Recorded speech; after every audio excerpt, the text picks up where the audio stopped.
Good morning, people, and welcome to Fortnite with Sephiroth TX. Welcome to Fortnite Chapter 4, Storied, Part 2.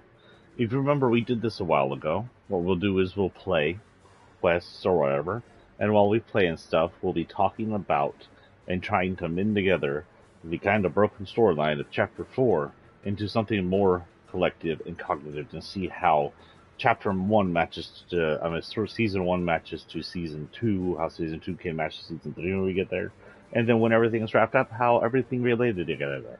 If everything related together, if everything was just a broken storyline because, I don't know, they're just rushing it into 1 year now. Who knows? We'll see. Yes, you can make a cognitive story out of a year worth of content. But first, I'd like to show you this. This is Darth Maul, the bundle for, well, it's worth $3,000 if you get the bundle. I'm sure it's less. But I remember that you had to unlock all this in a special Star Wars mode. So, whatever, it lets people play as Darth Maul still, and it gives them money, so cool. So pissed off, and needs to brush his teeth. So pissed off and needs to brush his teeth.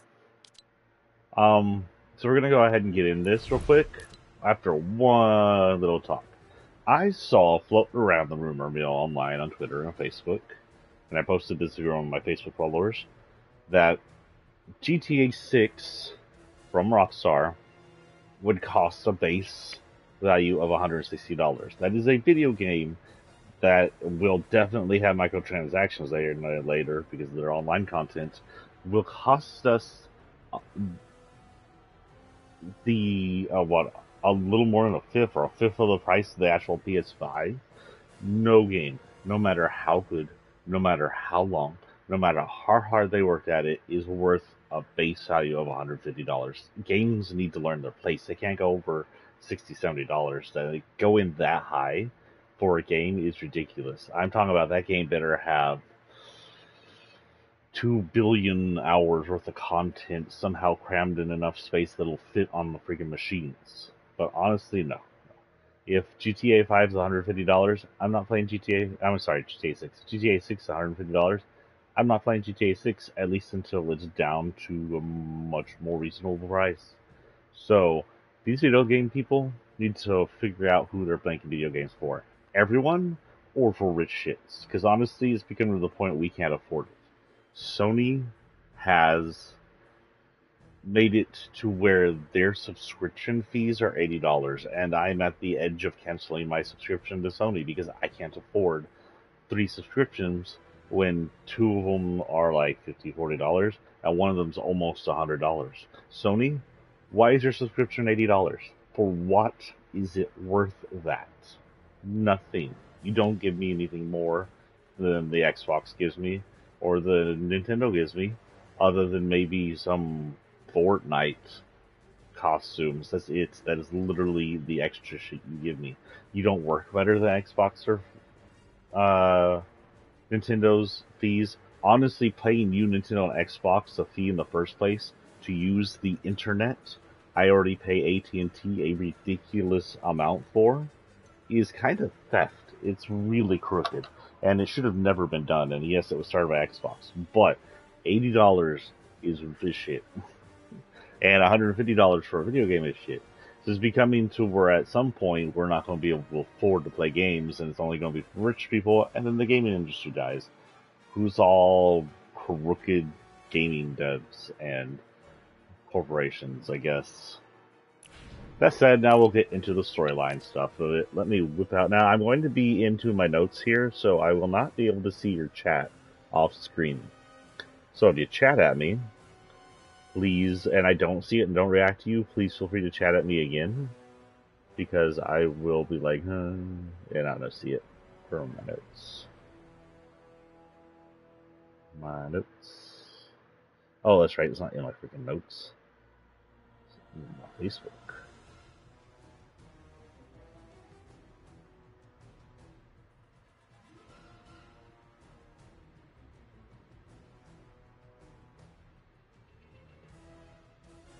I'm gonna click mails. Whatever. Oh, I don't know if y'all saw while we're here waiting for me to get these notes. That's as new as game is as broken as Skyrim is. Hopefully they fixed it. They did not fix Skyrim. Here we are. Here's my notes I need. Chap night. Let's get in here. So we're going to be running random since this is not a locker, but it's shuffle enabled, so partially random, partially whatever's in my locker while we're doing this. Get out of creative. Yes, I've been using creative to earn things.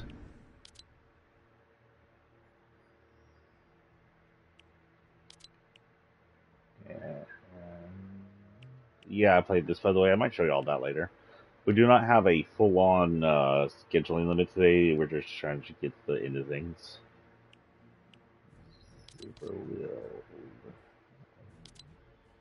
Okay.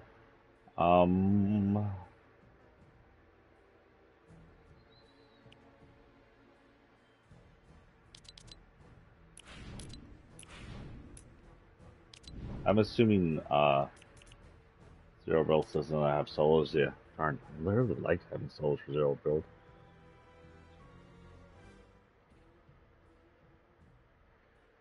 Okay, I think we're ready to go. Our quest today is...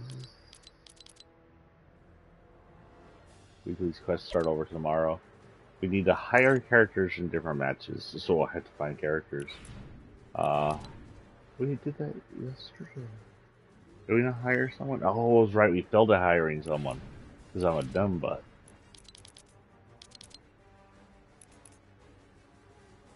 Okay. He is hireable, but he's release center.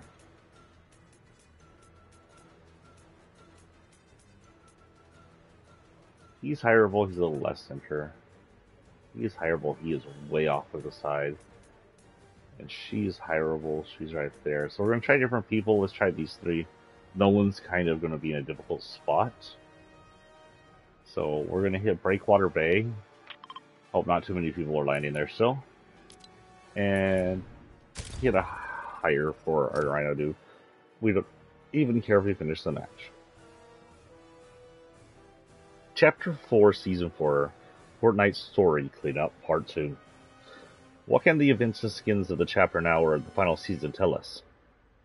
First, we're going to start with the Season 2 map. This chapter, we'd have one giant update a season, which honestly reminded me of Chapter 1, Season 4, where huge changes in locations became common, and I loved it for it. And it's true, like every chapter we had a lot of there we go. Every chapter we had something big happen to the map, something fairly huge, and it kind of was nice to see that happen all the time. I remember that there were some parts of Chapter 2, and maybe even 3, where the changes were small and significant or didn't even happen at all. I may be remembering that wrong, but that's what I remember. In Season 2, the Sideways were created by the failed bridge brought in a massive Japanese led cyberpunk mega city, the apparent home city of the Peace Syndicate. This indicated that there was a chance the Peace Syndicate's only number at the time is the one that made the bridge explode. There's two biggest chances of people who made the rift explode. It was either going to be her because Mega City came over, or it was going to be Amy, and because she did mess with the coordinates, but I don't know if that made things explode.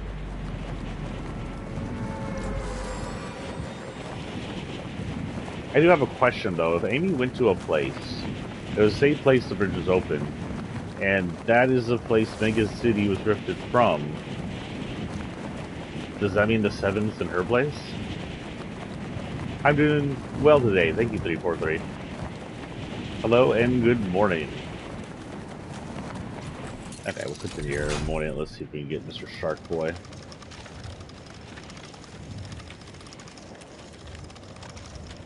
I like the sound of this glider. It went a little low here. I'll make it. Okay, so we're here for hiring the character. I don't really even care if we get killed. We're just trying to clear out that last mission of ours. Let's see if this guy even appears on the map at any time at this point. Hello. Shark Boy, I know you're here. Oh right, he's on this little thing up here.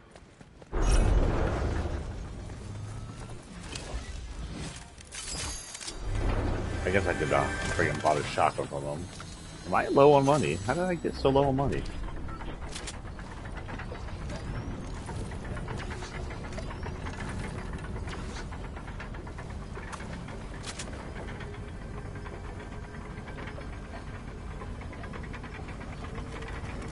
Meanwhile, a new feudal Japan area would crush a chunk of the original island, including the bowling alley city, and this would be the home of the river syndicate with its fishing villages and towers.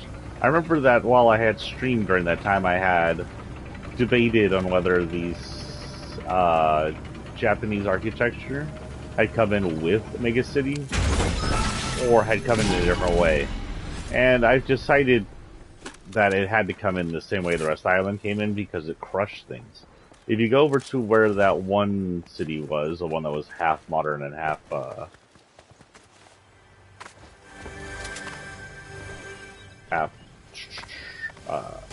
medieval, it's been obliterated by the landing of all the new feudal Japanese areas.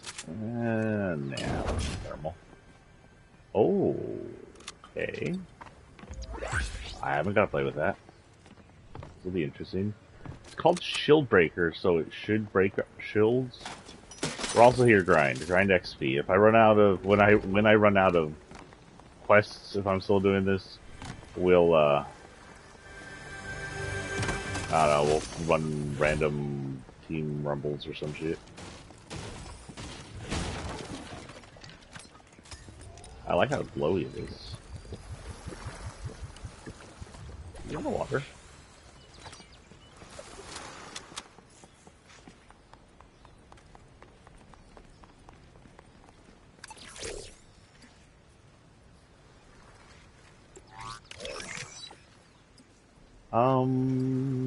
Sure, why not? These scobies. Okay, since we're here and we're just talking.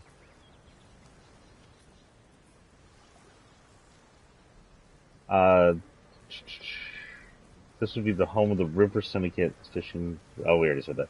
With these locations, we got a few new items. Mega City is a towering cyberpunk location of towers full of businesses, wet streets, neons, and holograms, and introduced the grind rail system. That was a brand new thing, I believe. I don't think we've ever had anything like it where we could just grind on things. It was the closest thing we got to the never seen. Yeah, never seen skateboard update we were supposed to get. Maybe the grind rails was the skateboard update and they just thought it was something else.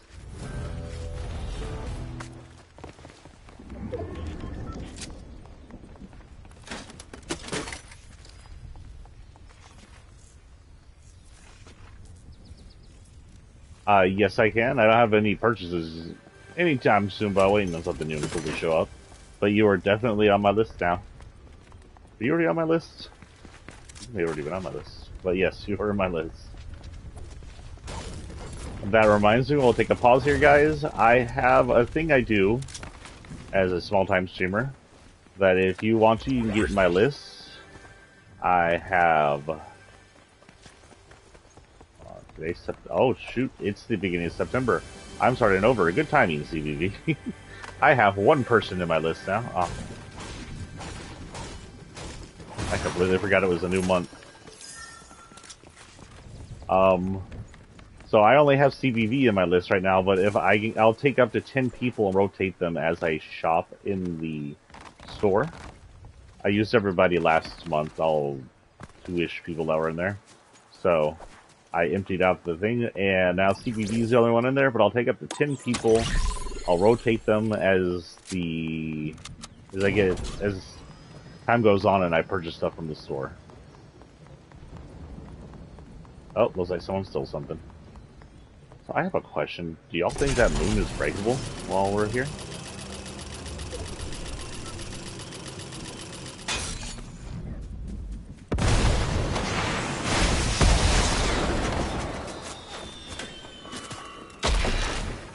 Nope. And also, you can't sit on it. And someone's shooting at me.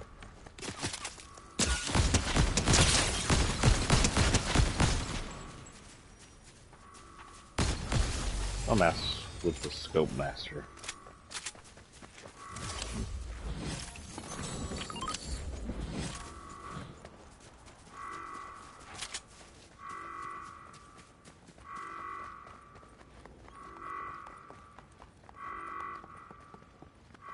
There's a thing this way. This is a nice pool, actually.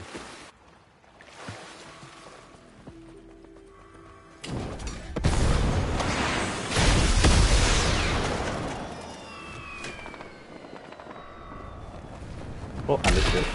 I was trying to grab on that thing. Shark Boy, you're gonna get yourself killed. Somebody here, I think it's that one lady. Oh, it's time, hold on. Sorry, we'll get back talking to the thing in a minute. I may be under threat here? Let's see.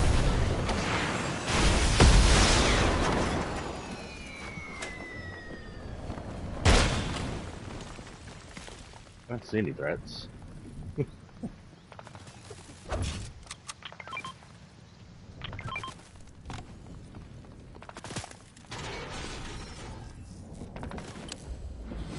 Also, just the count is up here. Spot any paparazzi, let me know, I'm absolutely starving. Oh, okay. Oh no, this is the Countess lady. Okay. So she's the vampire, and she's probably the one we talked to up here then.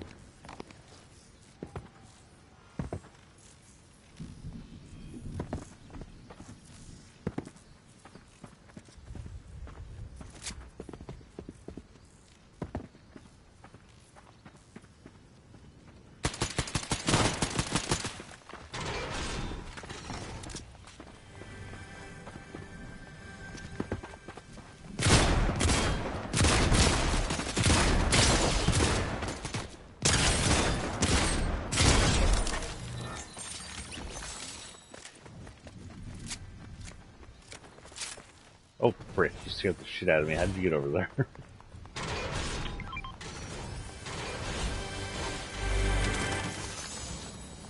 Oh, okay.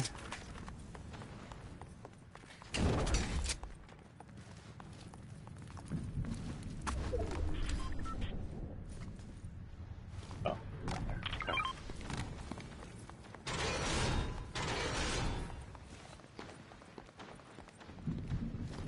CVV, yes, I have it written down. I have this little thing, notepad in my phone, and I have all of you guys written down that I keep on for my 10 names a month. Thank you for remembering to reapply, though. I think you might be the first one to reapply from a different month.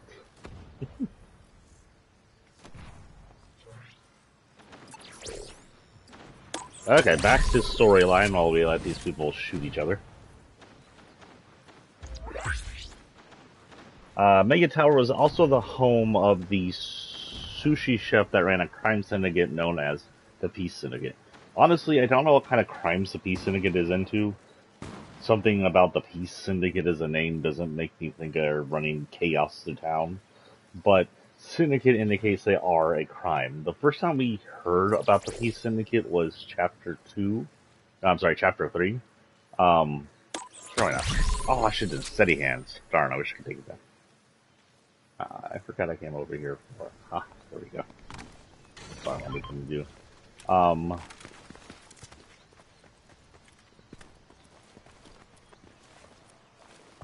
This is not where I wanted to go.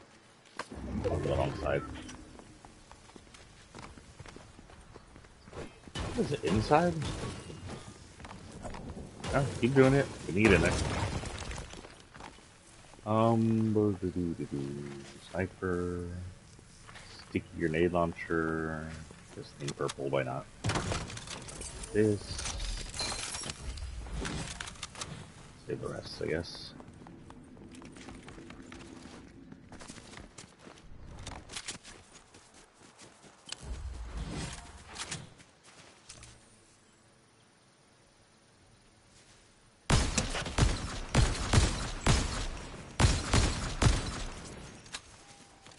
Oh, he got a sniper with them. Good luck with that.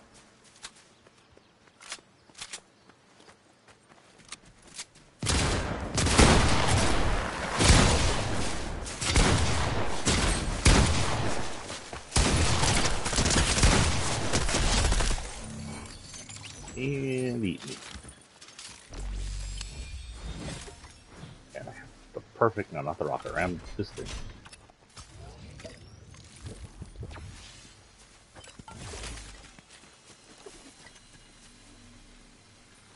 Grenade launcher. I don't want the sticky grenade launcher.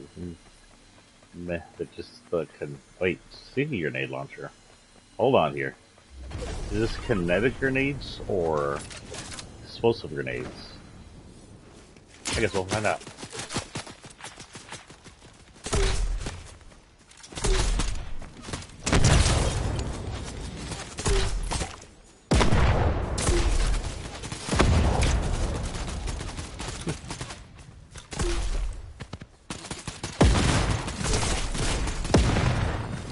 Okay then. Not what I thought it was. I guess we'll be playing with this. Fun.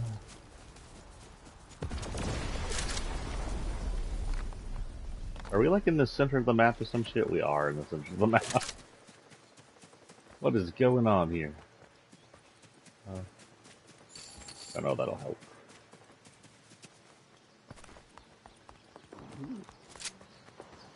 Yeah, we'll take a sharp tooth, whatever. Combat SMG 100% over that thing. Okay, let's get a minute talking here for a minute. So yeah, the first time we heard about the Peace Syndicate was in Chapter 3. After the IL War, we had one of them move in and wrangle together a group. The 7 were still on the island, but they were no longer like a major power. And IO was gone, so the Peace Syndicate became the next, like, big thing. They took over lots of IO's location, and they were one of the groups of people to help try and evacuate the island as they predicted it would. Oh, that wasn't supposed to happen so easy.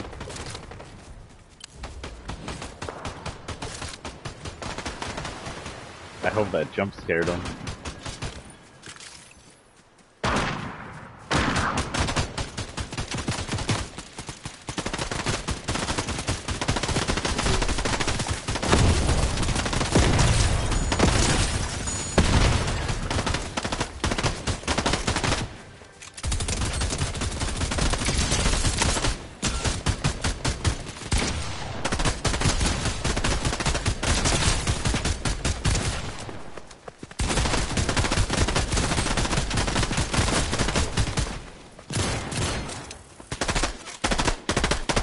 Speaking of 7 members, Trader, get off that team.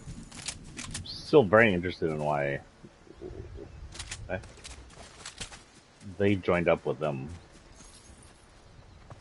Well, that was a lot of XP. Where's that guy's card? I think that gives me more XP. There it is. Good. Gosh darn it. I guess I'm dropping the rocket ram. I'll come back for it. It was not eaten by the storm.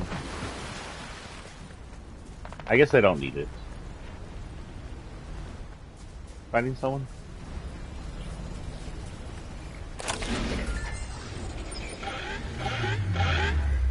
Does that give me XP? Oh, we can just hang out here. Okay. Oh no, we can't because the first one will go that way. So we need to hang out in that corner.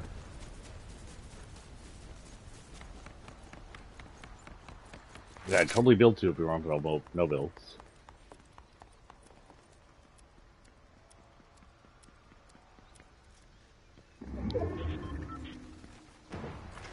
I can't remember if I took my meds or not. I'm going to assume I did. Don't want to take it twice. Hopefully I did. I've been kind of recovering from not having them for a week. Because I'm and broke.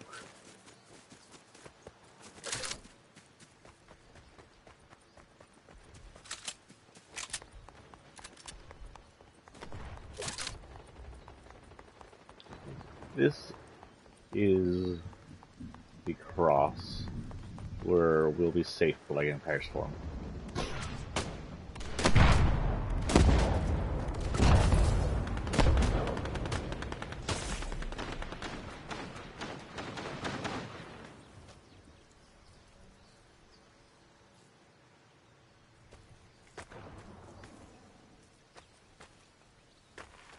Here.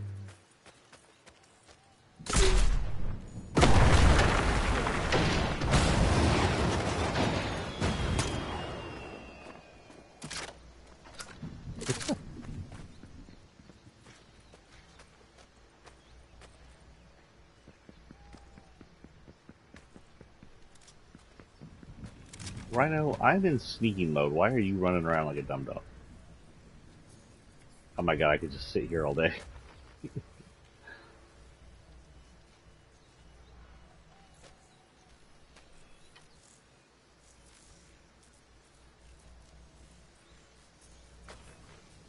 Okay, so, where are we?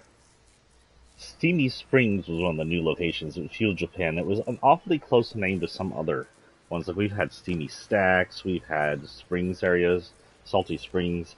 Sounds like a mixture of all this stuff. I don't know if that's supposed to mean... Woo! Ah. Oh, hello. He releases grenades on death. Sneaky son of a gun. I came out because I didn't even know if we got good stuff. We got any battle pass? You got battle pass. We'll do that at the end. We got a career. Oh, I thought I already had that. I guess I hadn't. We will continue. That's why I came out. I need a map. Map. The map.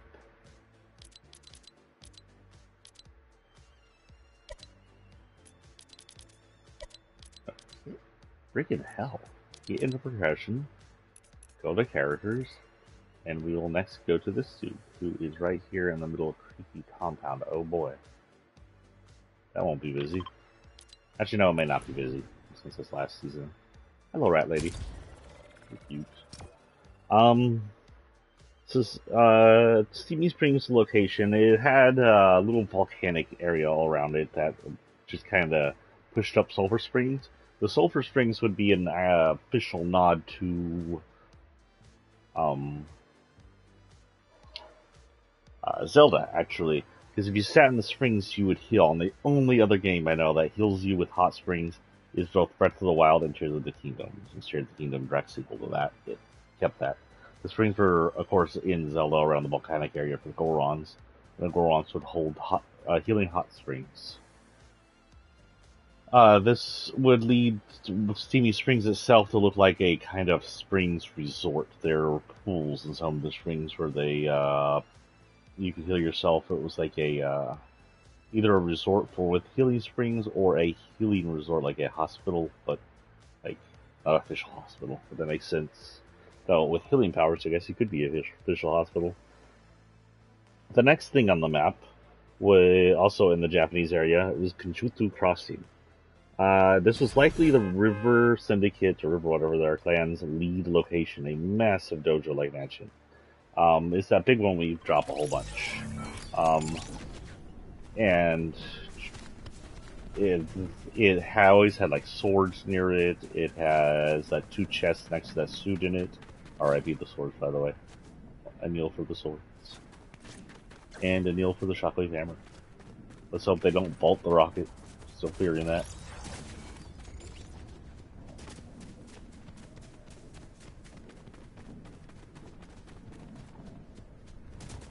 Gosh darn it. I'm trying to remember if I paused for 2 minutes to take this stupid medication. I feel like a dum-dum. So distracted. Oh well. No use risking it. You won't kill me if I don't take it.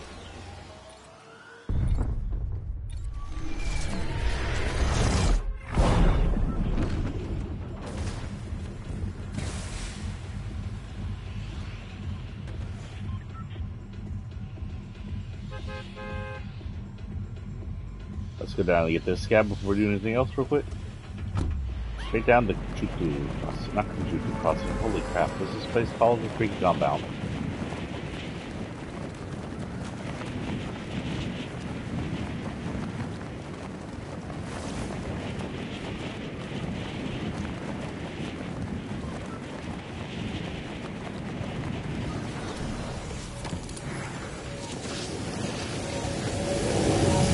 Some people are quite insistent. Hey, you're very loud, whoever you are, in my ear. I need to find the guy. He's right here. Just gonna hire him. That's all I need to do.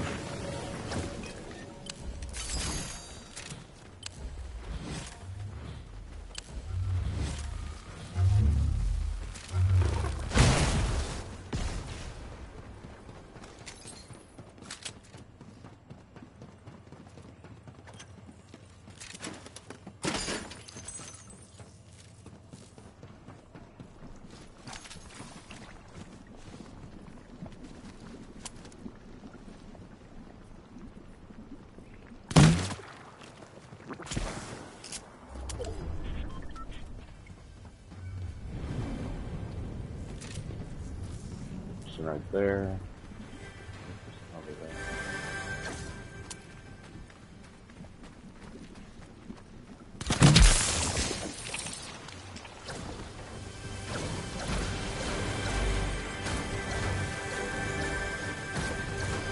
Alright, Force.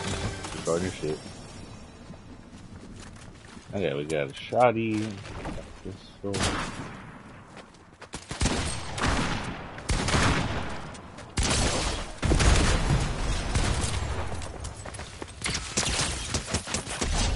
Man, I should have used this. Ooh, hello. Is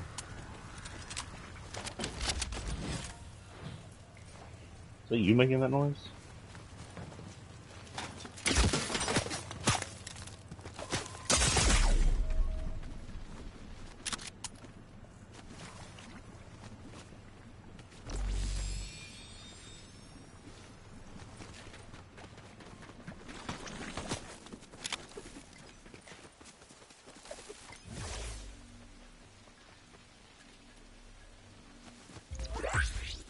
Oh wait, you know I haven't noticed this season?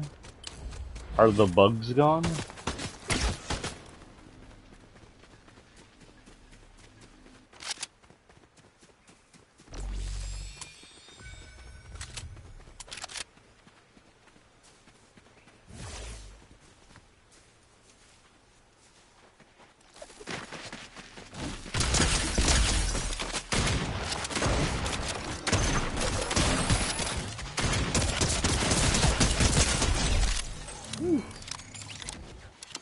Okay. Interesting. No reason to do that, sir. Happy? It's gone.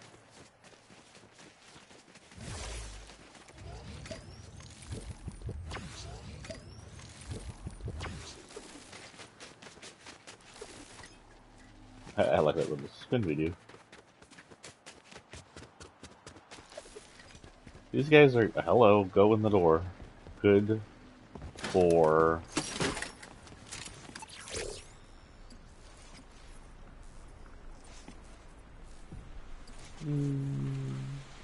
Yeah. Nah, I'm a rat with wings. Get it, get it.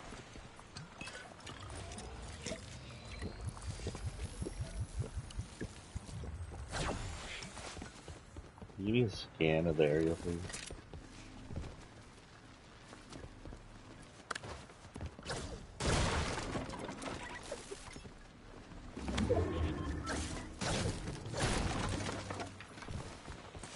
Scans, nothing there, something this way. Or,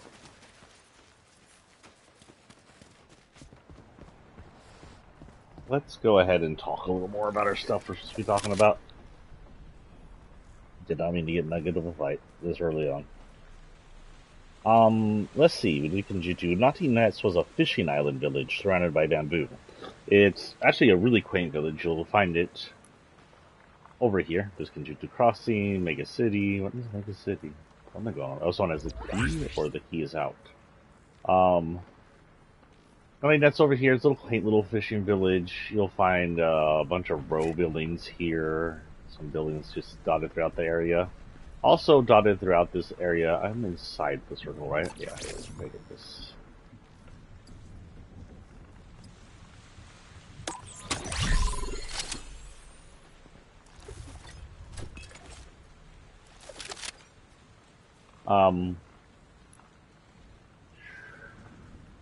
You also find dotted throughout the landscape little towers. There are the small towers, small buildings. Then we have small towers, which are these like 2-story towers that seem to hold some kind of ritual thing, or maybe act as a lighthouse for feudal Japan-like area. I don't know. They're Stevie Springs, by the way. And then you had this bigger building right here. What's going on out here? What is that? What did I just see?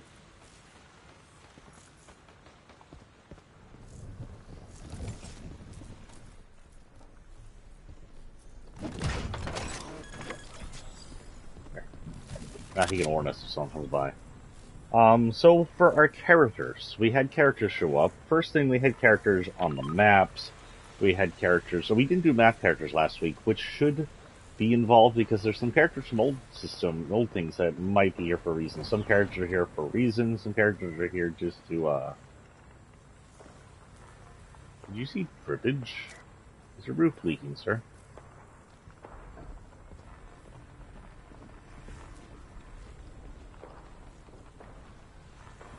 I'm hearing music now. I'm hearing the weirdest sounds around me. One of the characters was Renzo the Destroyer. Despite having a cool name, we knew little of him right off. He's called the Dim Flintree, so he's some kind of tuber twitcher and a villain, kind of dystopian feeling. So likely a citizen of Mega City. His second white costume would be Renzo the Magnificent, showing that he's likely loaded. We later learn on from the Unseen Syndicate, or Unseen, which is a syndicate run by Highwire, which I've been calling the Chaos Syndicate wrongfully, apparently.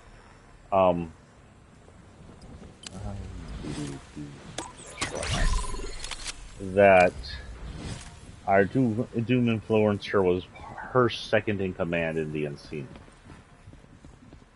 Okay, let's go find people. I'm kind of bored.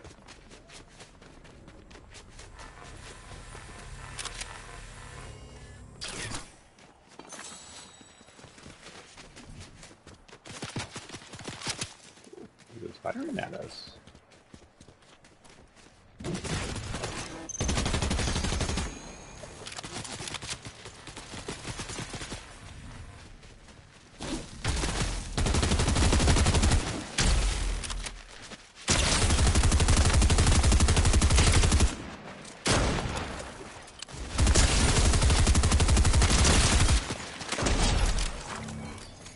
Is that Renzo, by the way?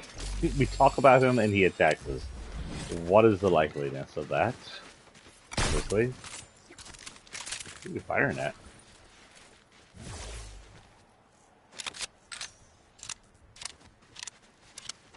Who are you firing at?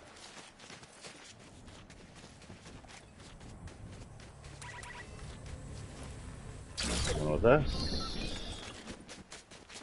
And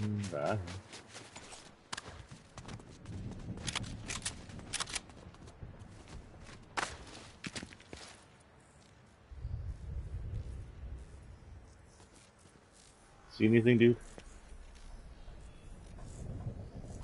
No, I can go ahead and trade off this and that.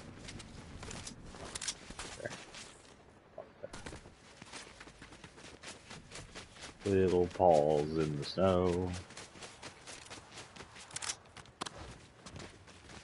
Okay, we'll take a pause here. Hopefully my guy will keep me safe. Or knock down the building, whatever he feels like doing. Hopefully my bot will keep me safe.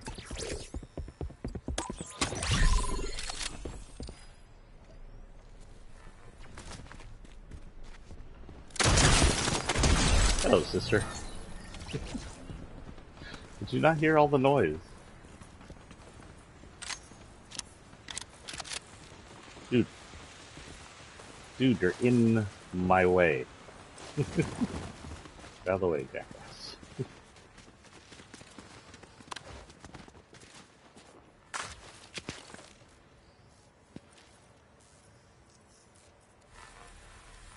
Well, that was fun.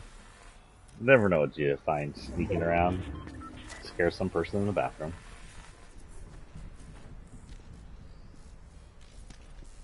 So yeah, that was Renzo. So he was part of the unseen. So he's part of a gang, but he is also a person who spends time spreading what he does on the internet, which kind of sounds like he belongs to Mega City. That sounds like a dystopian cyberpunk thing to do, honestly. Our next one that was a list is Imani. Imani was an artist with a passion for music and painting. Her second skins and her skins didn't actually give us any clue to who she was. She either came with Mega City or she's an islander that acclimated to Mega City. Likely, if Mega City came in with all its citizens, it likely added hundreds to thousands of people to the island if we don't count the likely residents we can't see. But we don't have any storyline on Imani. Honestly, it's that I remember. So, all in all, we'll go find a new place to set up. Imani's left behind. And we'll talk about Thunder in a minute here. Let the storm finish up, and let's get some XP. XP for you, XP for me.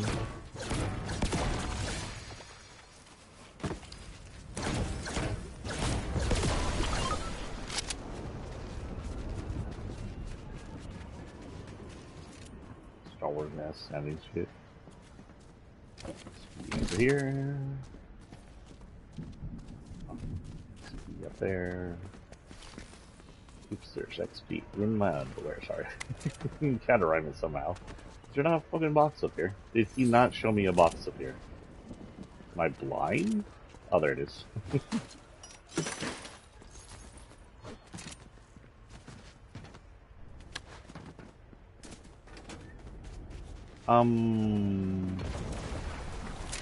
Why are you dancing when I wasn't dancing?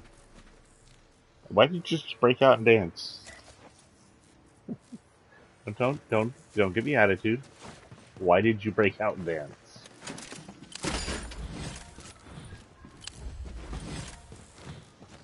I would really like to know.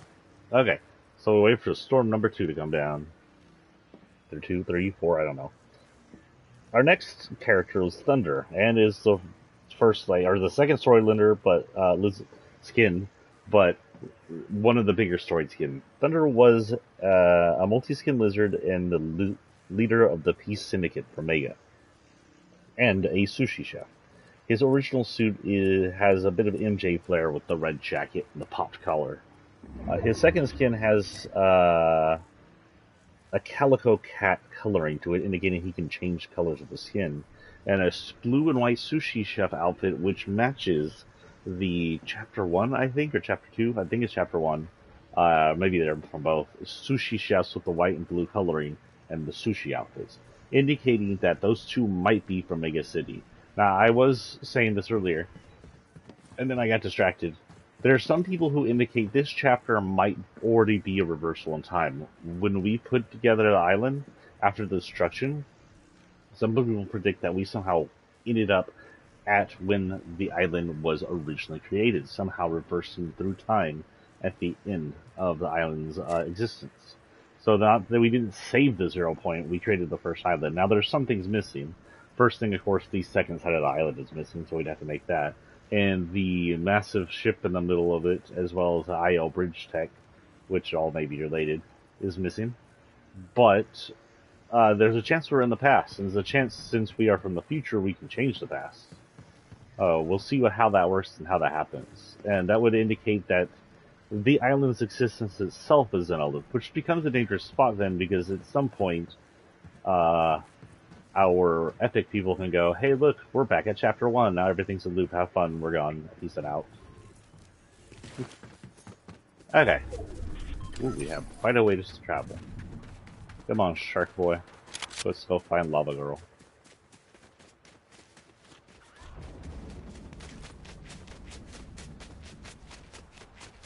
Better to have a megacity than a magazity. Ha ha ha. Sorry.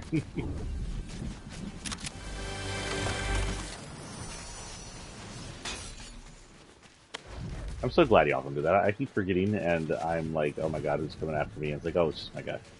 Well, that's a cool picture. Oh my god. Can't see shit with the sunset. Sunset, calm down.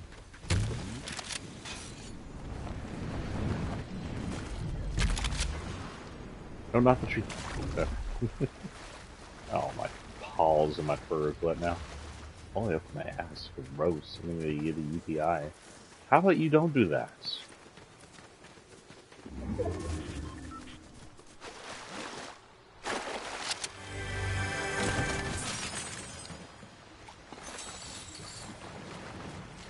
They're now on 11.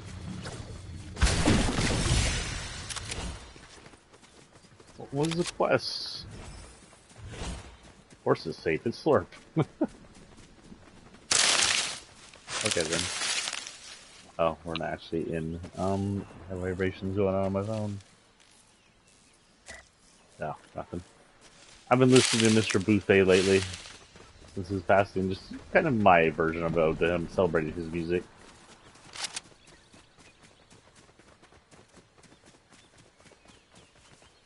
Oh my god, phone, calm down. Like a hidey hole or something over here to hide in. We are down to 9 people. I think I'm down to where I was, and I do have a kill, so we should be okay. What was it that needed? Finish the match to continue. Yeah, it's already been upgraded, so I just need to die. Look at this, by the way. Look at this shit. You can barely see me if you get it from the wrong angle. From far away, it's probably just as bad. And now, someone has been...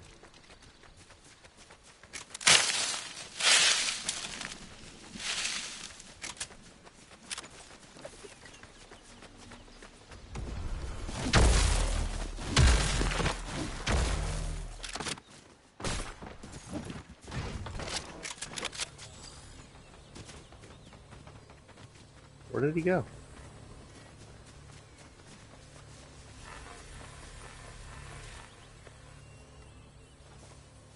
Do you see them?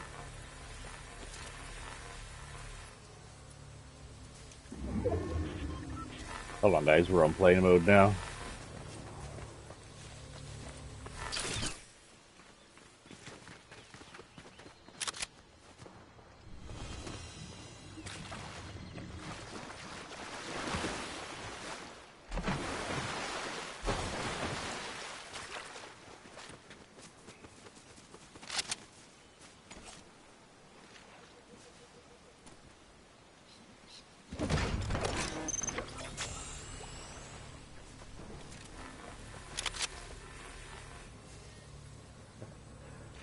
Oh my god. These bushes are too good.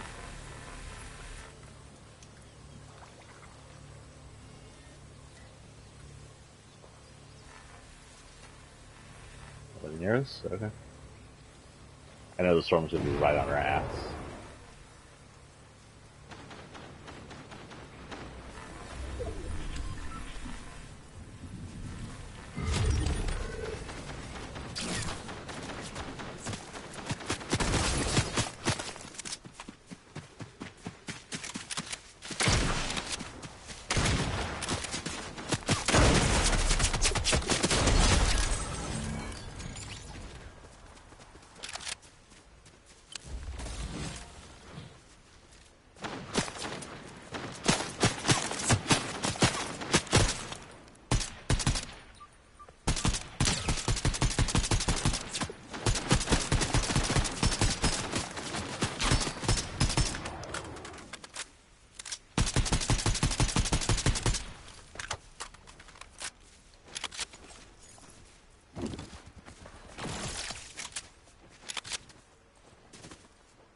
Damn.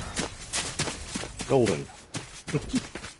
Place for. Oh well, I got my little thingy, I think. I think we have one more for that one. Let me check that quest real quick.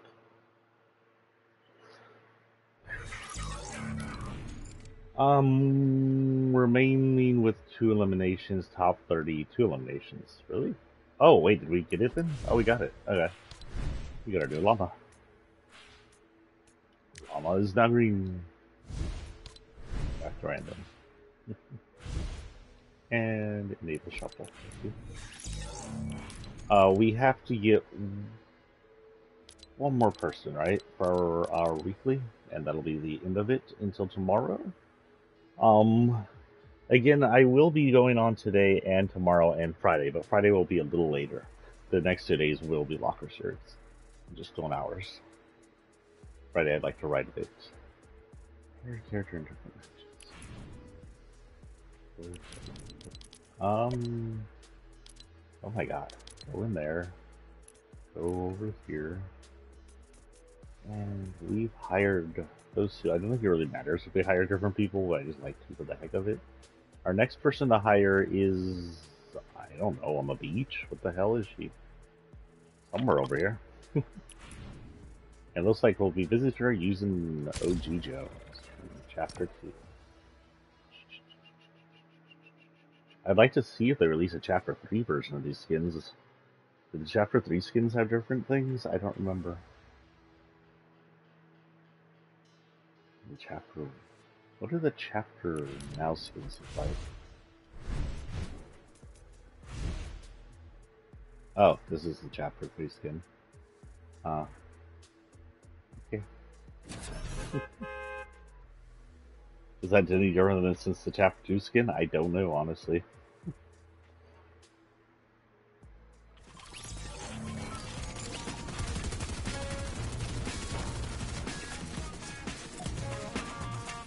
Okay, well, we got 46 seconds here. As Jones with some weapons of doom and a backpack of magnificence.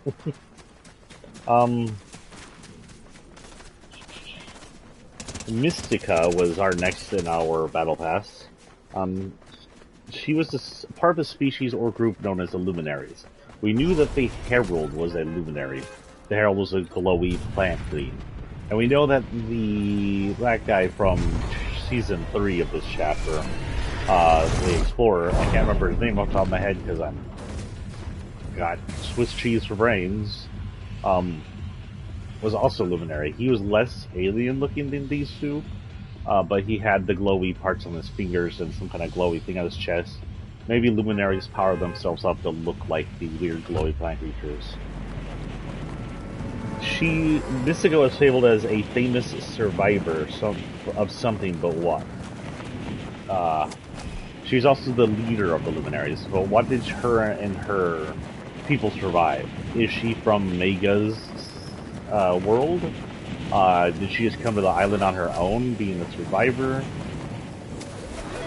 How's that relative? Well, we didn't have any known luminaries unless the galactic people end up being luminaries. You go. This is mine. You go. You to us. Just wait.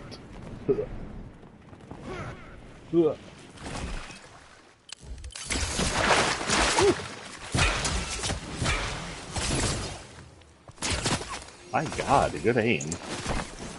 Until I saw a movie in order to go bot.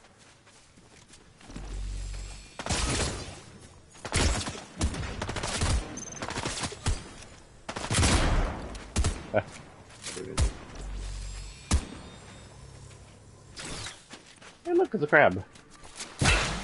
I have not seen the crab before. Sorry, medic lady, I'm trying to get this guy.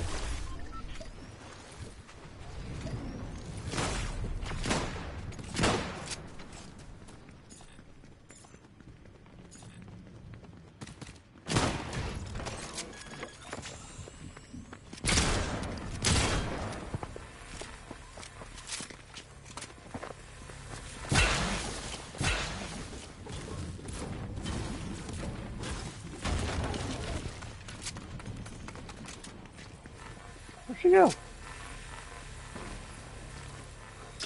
Well, okay, we finished that mission, I guess.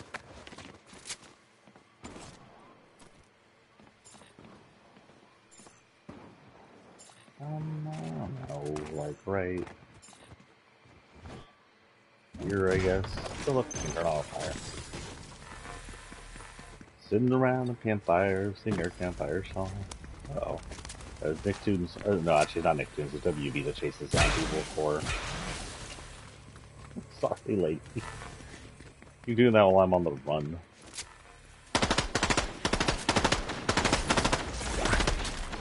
You do.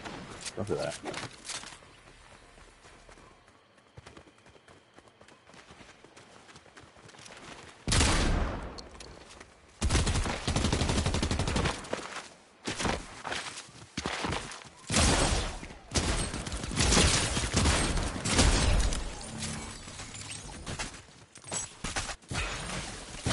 Where are you aiming?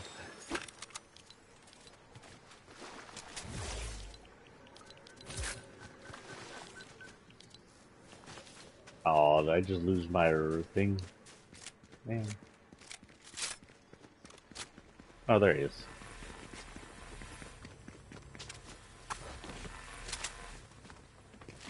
I'm gonna take down these trees because they're in my way. Thank you. Thank you. I am full up. Thank you. You are actually a really good character to have around.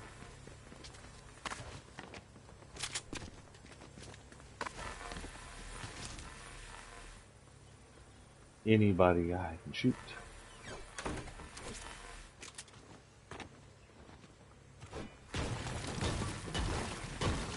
Okay. Having fun down there, man? Okay, well, we're up here for the moment. Let's get this. I'm sure ammo. Needed it anyway.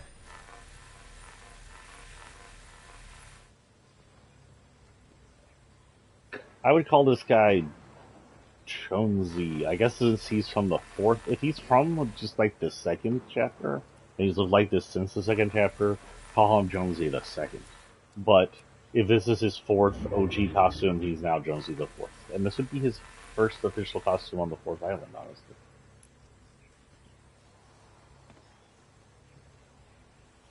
But we'll see how that is.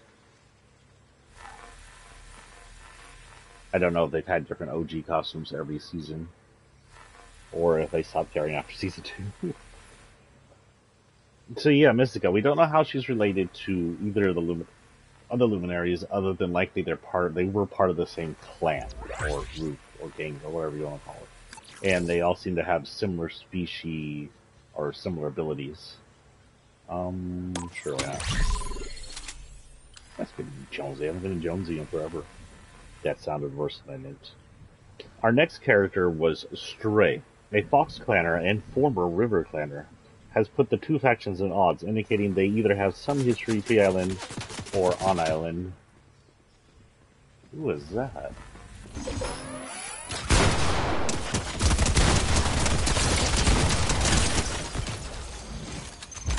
My robot. How much did he hurt you? Guess what I found out. Now you're all better. Yep. That's what I found out. Yeah. Oh, we can hang out here some more. Shh. We're doing the story thing. Don't complain about sitting around for a minute. Actually we can talk about this.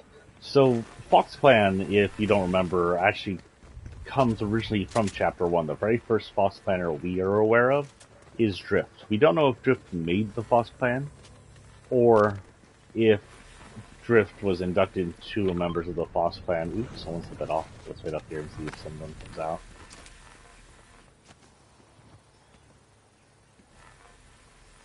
Yep. Looks like I got it. I got it eject.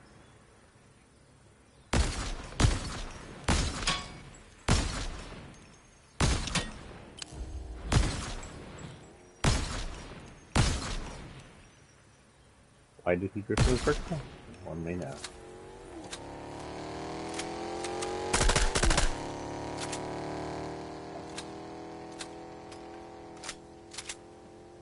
A little slower there, Jonesy. Slower shooting, not slower loading.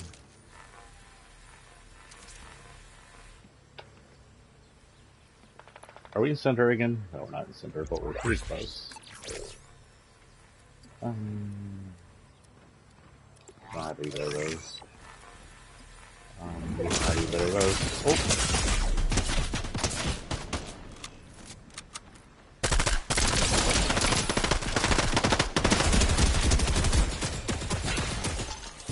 Yes, please.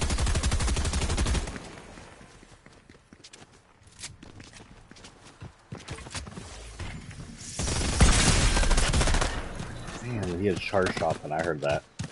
Oh no, he has Thorn's Broke Burst. My mistake. I thought I heard a charge shotgun going off. Unless he got two from different things, or someone else gave him one. There's a new lizard, by the way. I got him. Okay, guys, let's figure out what we're gonna do from now on next. We are done with our weeklies and everything. We now have 15 stars. So we can do ranked quests. Which means we'll have to go to...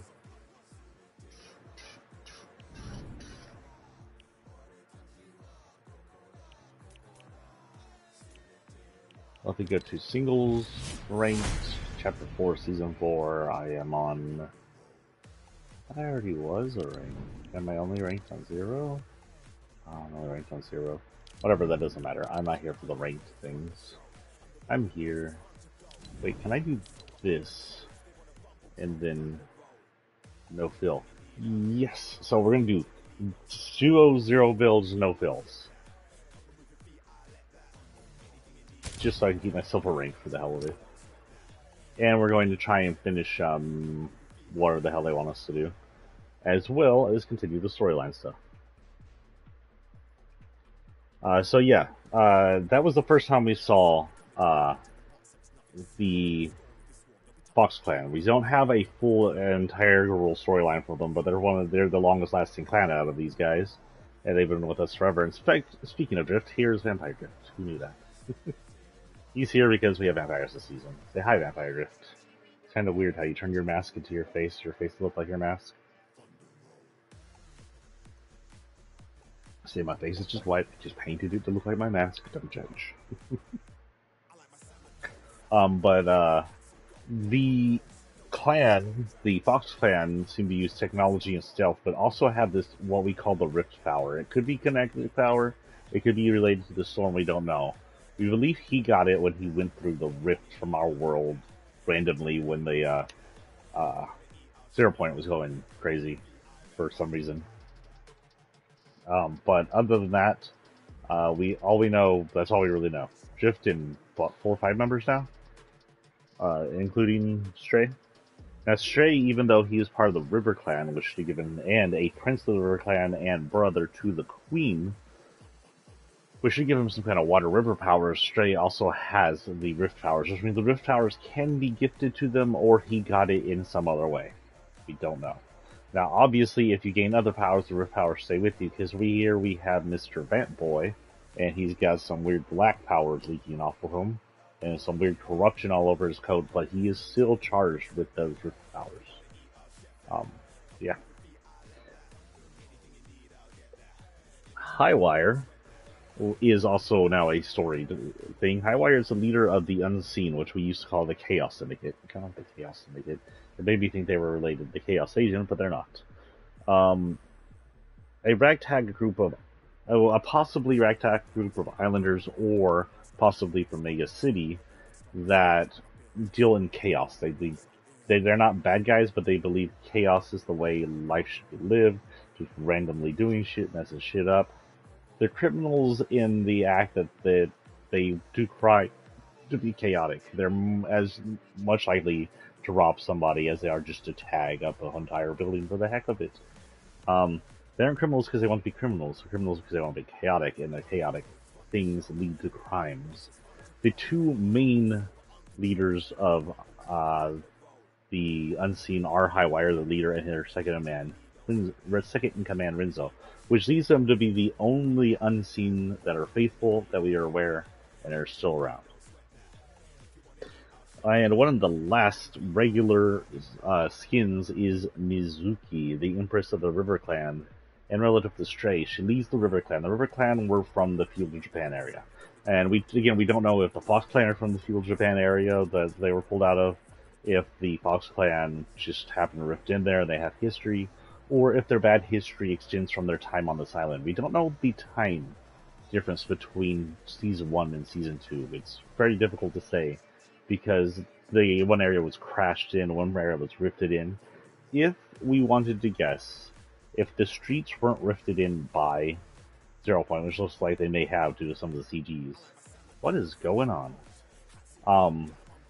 We can guess that with the time it takes to lay down a road, it's been several months since Mega City laid down onto the island along with the feudal place, so maybe they've had a few months to acclimate this issue they've had between each other. Again, the issue between the two clans is not entirely clear if it's because Stray ditched him, or if it's because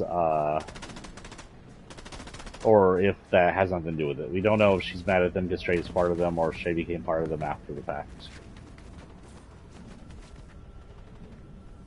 And the last member of the Battle Pass was Jaeger. Now, Jaeger is from Attack on Titan, and he had two other characters that showed up in the store, and they were just pulled from the Attack on Titan world. They had no real big storied value to the story.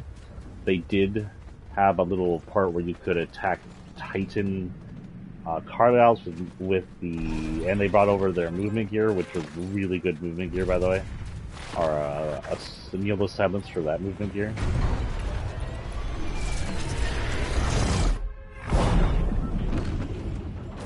Okay, we will just go to the furthest from us. Why not? We'll hit whatever the hell that is. Now, we're in duos as a single, which I haven't done in a while. If that annoys me too much, we may go to just single builds.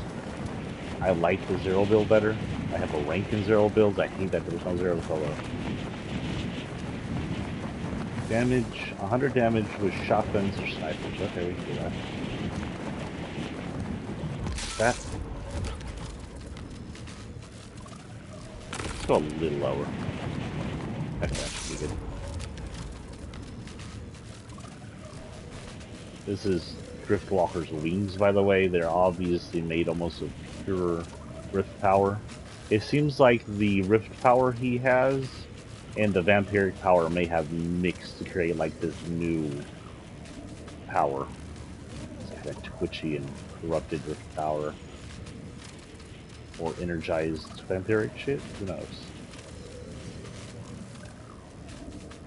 So, we do have some map characters, people who are on the map, islanders, and that might induce some importance. For example, CZR8 and his friends, we have concluded are being members of the Unseen. So CZR8 and all the other his three partners were originally part of the island at some other time. CZR8 is, of course, from Chapter 2's beginning with the alter ego. Peely, of course, is Peely. P-the-L-Y is Peely.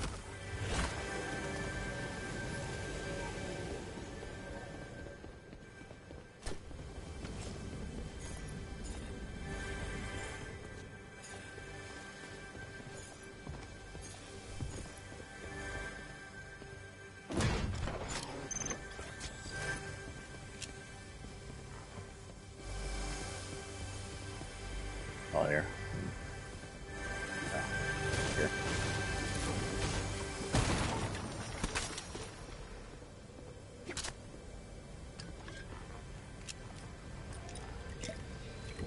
I need to damage people shotguns or sniper rifles, so which I have neither. More up here.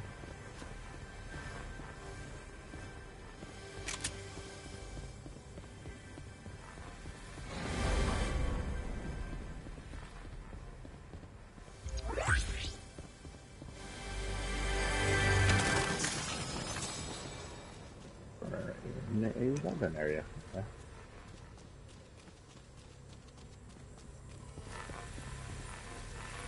And there's my shotgun.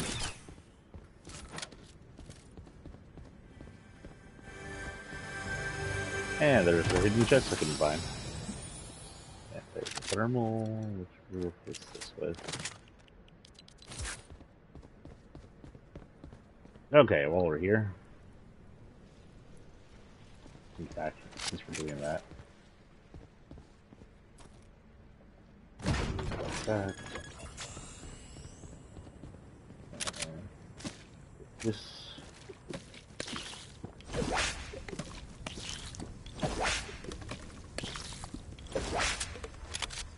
And let's talk a little. So, CZR8 was the 8-ball of Cyberpunk, joined up on the crew. Now, CZR8 we've had for a while. He was a skin a while ago. But if this is his story version, there's a good chance this is where CZR8 is actually supposed to be from, given the Cyberpunk look by the unseen. Where the hell? How did it go all the way down there? CZR8, or the 8-ball Cyberpunk, has a kinetic blade wielder, and it was able to challenge him. He wants to challenge. And if you beat him, he'll give you the kinetic blade.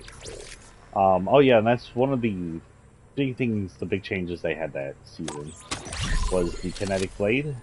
Kinetic blade was a samurai sword, a massive one, really thick, made out of kinetic ore. It allowed you to dash forward.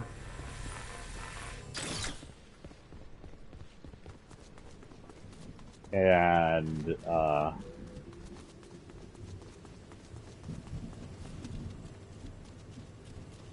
you could dash forward 3 times, which is also could strike, and then you could hit twice. And on the second hit, that would force the person you're hitting into the air to float for a bit, so someone actually using them. Would like a better shotgun, and a rocket, shotgun, and a shotgun, side.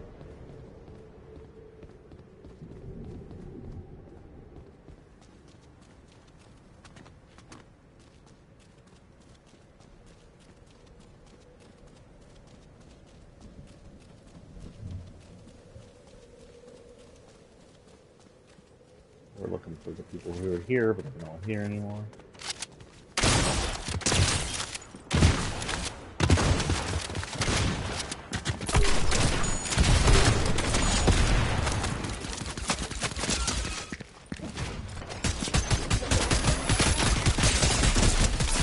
Damn. I got what I needed.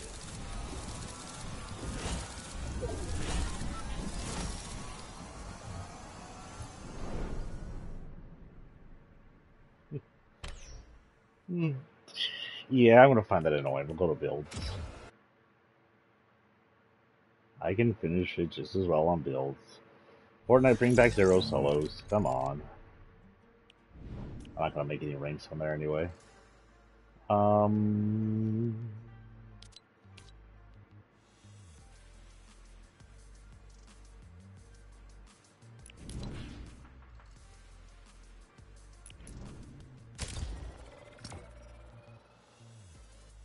Keep in memory of this lady. She may be important later in our little thing here, because someone like her comes up. Are these people, is she galactic? Is she a luminary?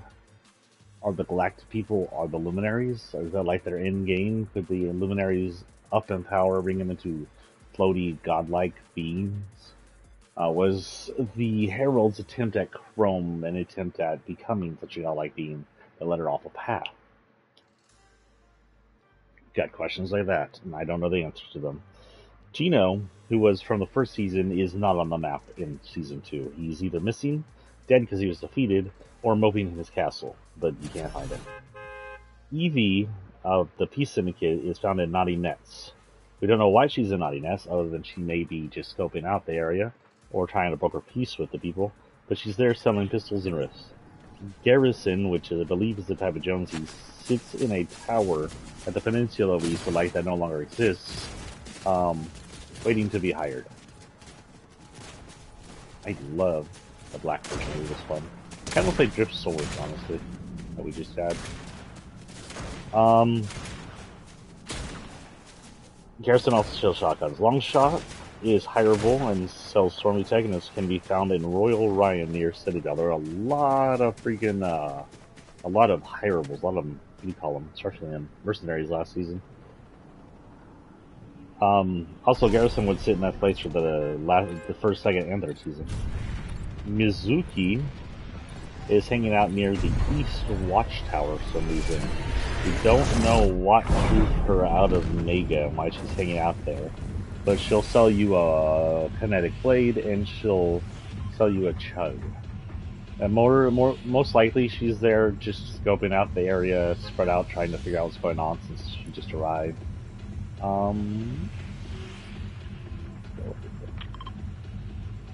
Same place. It's our first spell. Yeah, I know I'm 0 rank in this rank, ranks, and just spread the ranks across the ranks. Gotta have separate ranks. Blah blah blah. Whatever, the ranks mean nothing. I'm never going to become a professional Fortnite player.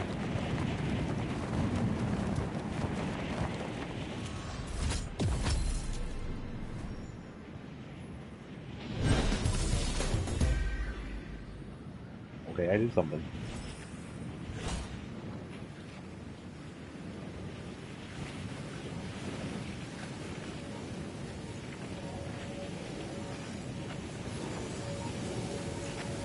I think I might be too low. Neuralinks, which was also part of the unseen Cyberdub Links from Season 1, is hanging out in the water between Mega and Naughty. Now, if I remember correctly, she was in a cabin, so I don't know if she's there as sort of keeping an eye on things, or this is my tower, you dick. Boss. Shit, fuck you. Dickhead.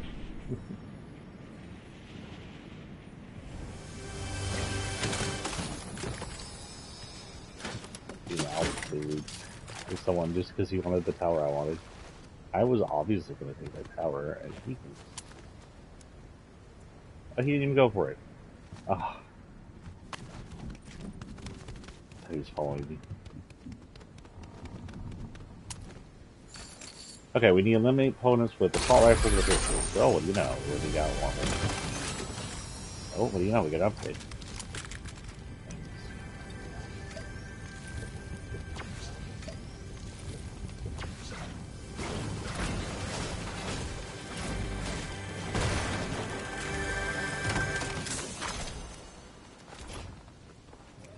Assault rifle over the cipher. That. Yeah, that's fine.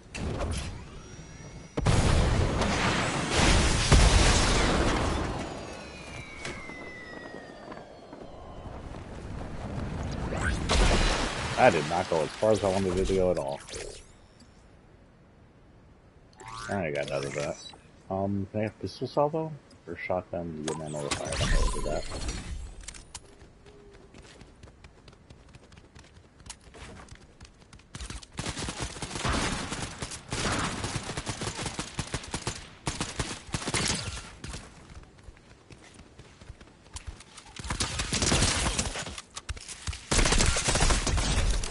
And there we go.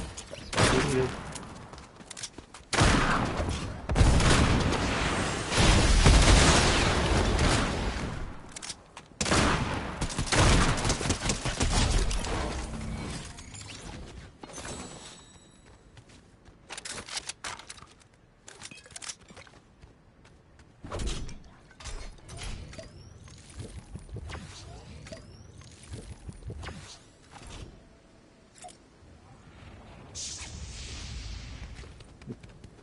Powerful.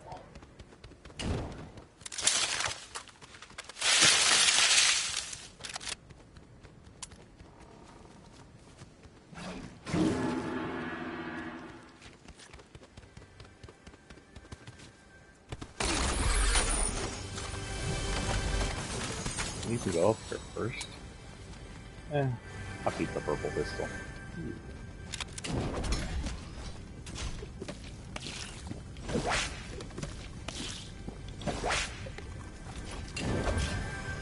Why didn't I finish that off? Why aren't you finishing that off, baby?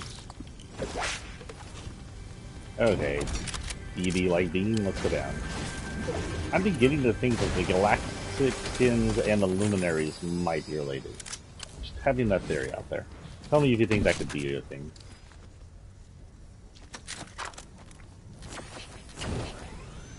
Maybe they just eat way too much slurp.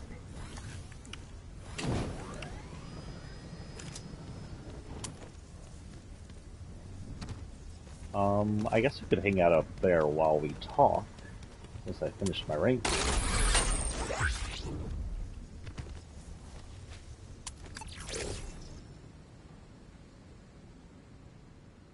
And this is sure. We're near the key. Hello. Let's see what we got here. We got grenades. Thermal legendary. I like thermal legendary. F2 though.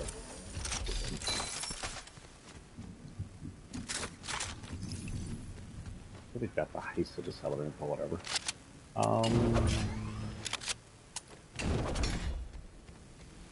Yeah.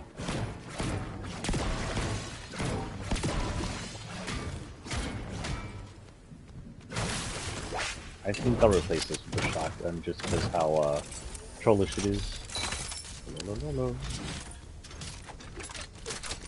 Also, it looks cool. For that thing, that looks cool. Oh, it gets 3 skin. Cool. No, got reskin.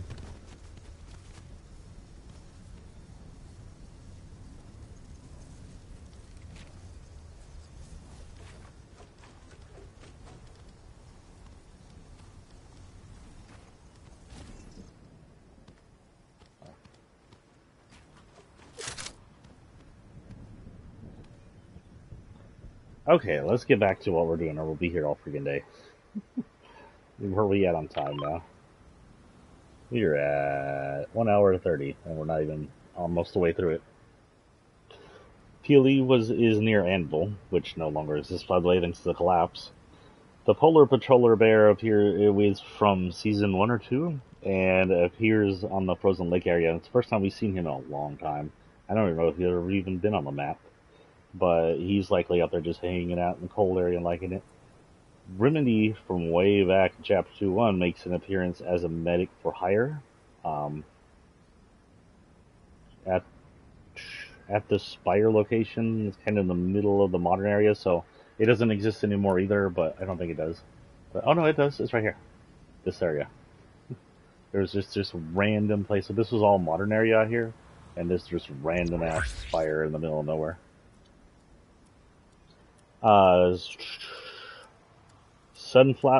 Stray is in Mega City.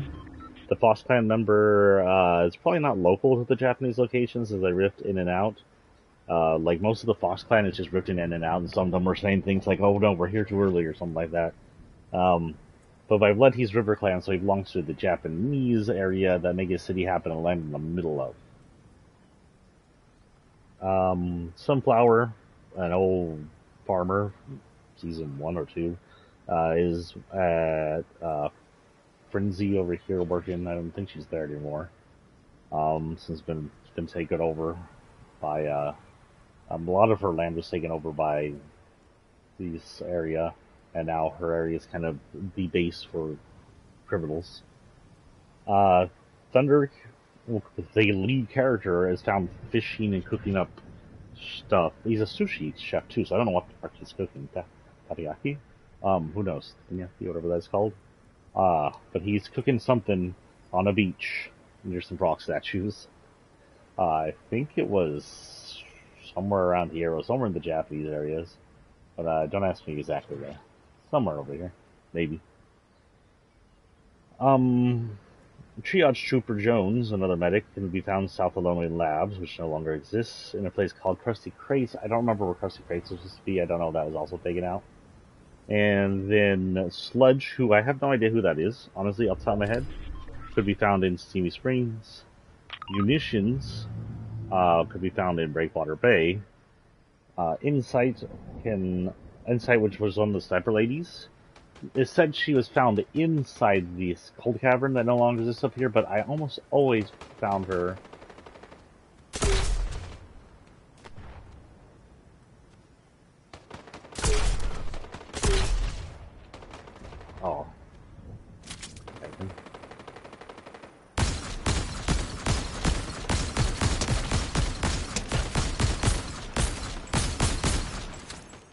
Okay, they're bots.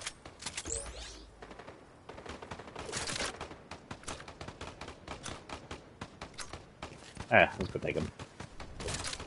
But I almost always found her on top. That's what I was gonna say.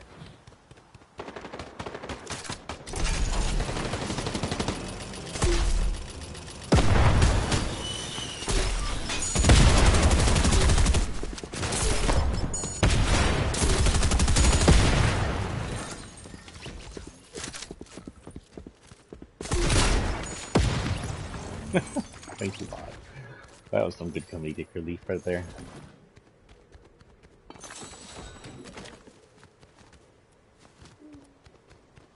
Meh. I'm happy with what I have. I'll use you though.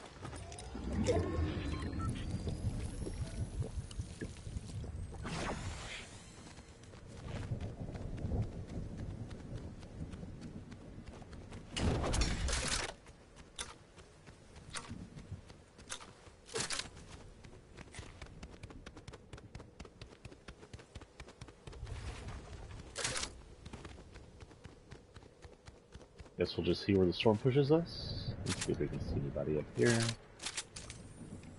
Oh, yeah.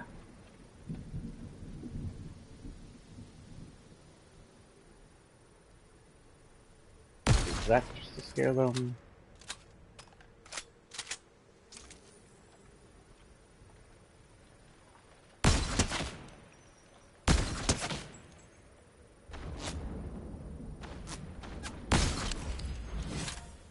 Oh, that was a player? Okay.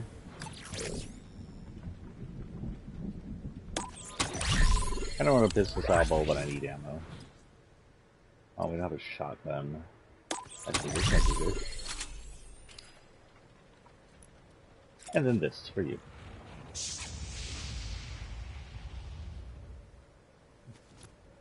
That matches with her so well for some reason.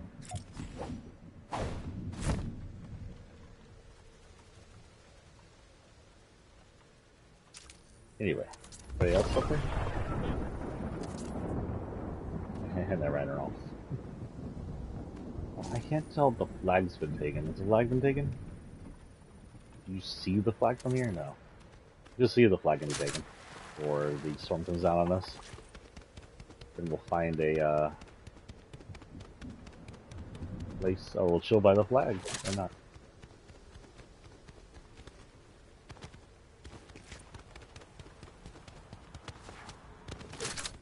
I 100% did not know this shed over here existed. I don't think I've ever seen this shed before. Not my entire time playing this chapter, or any chapter with this map in it, have I seen the shed. Let's go and get some XP with these guys. Grind in the XP. Or the singularity. Lady.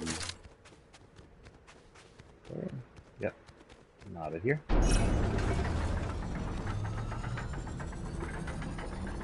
Let's put this real quick. This should give us our closest person.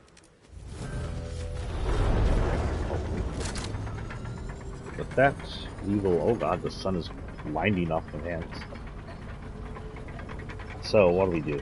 And lastly, Cluck is in Shattered Slabs. Now, Cluck, I don't know what he's doing in Shattered Slabs. Did he take a job as their mascot? Is he digging up some more kinetic ore for the Islanders? Now that, what's his name doesn't need any? Who knows?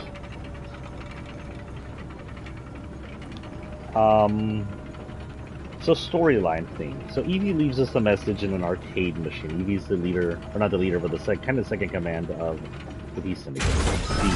We know her as the Switch Lady because apparently originally she was supposed to be like a Switch character, an official like Nintendo only Switch character, like we have PSN characters. But Nintendo's an ass, so that didn't go through. Just like we didn't get Samus. Sorry, Nintendo, you don't want me to call you an ass. Don't be an ass.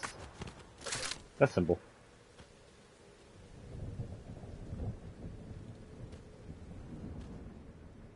Yeah, there's a bunch of chests back there, but whatever, it's coming.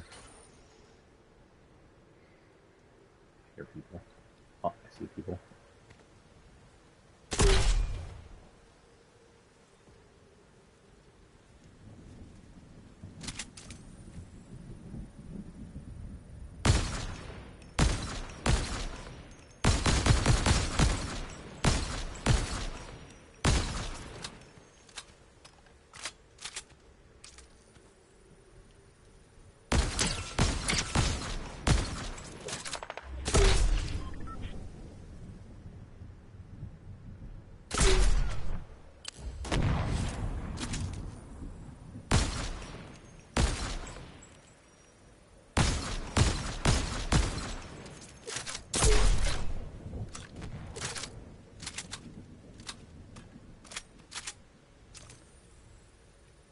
He's a bot. I think he's dumb. But take care of him.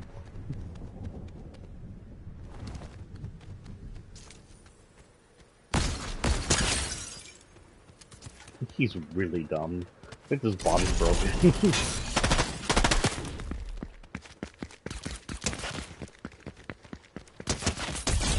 Giving them the ability to run was the worst thing. I'll make the bots run. I don't need that shit. Okay, let's go find somewhere to hang out. Should get good rankies on this at least. Okay. 6 kills. We're down to 10 people. Also be clearing up that other weird medal thing I don't get. Does that mean the vampire is watching us fight and giving us medals for being good? Is that a thing? It's like, yeah, my people need entertainment. Thanks for entertaining us. Here's a medal.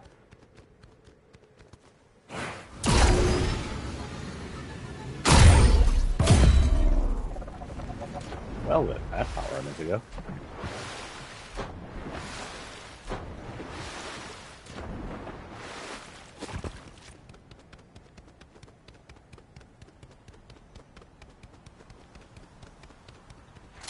I hear views.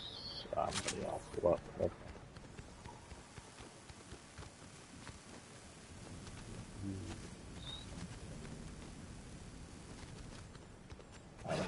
SP while we're here.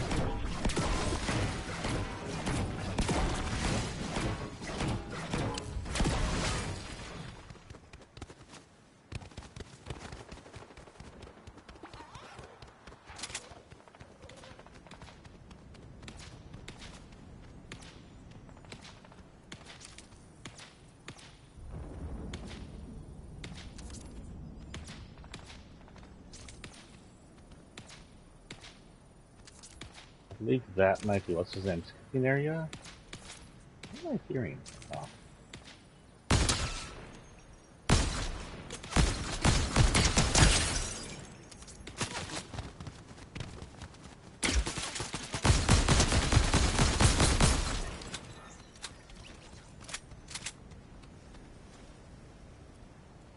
Was there a freaking llama out there? There was a swimming llama. What the freak is going on?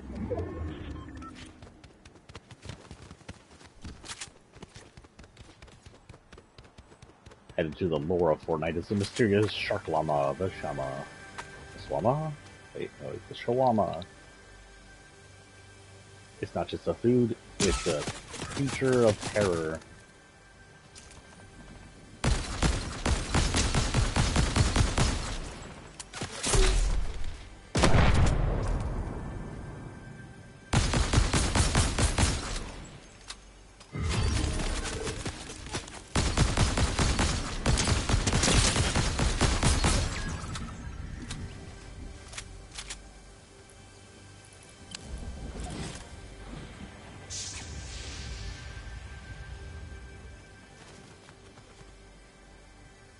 I like how no one is playing this like we have the ability to build.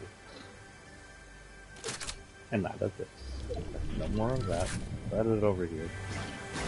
See what I can get out of these guys.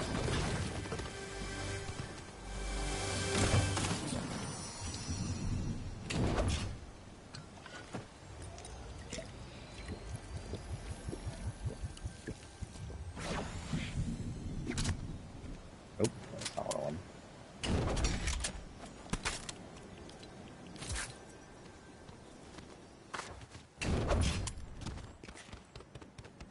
Four people.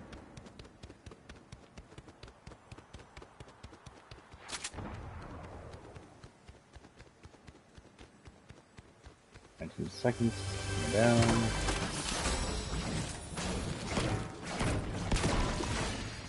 $100 XP.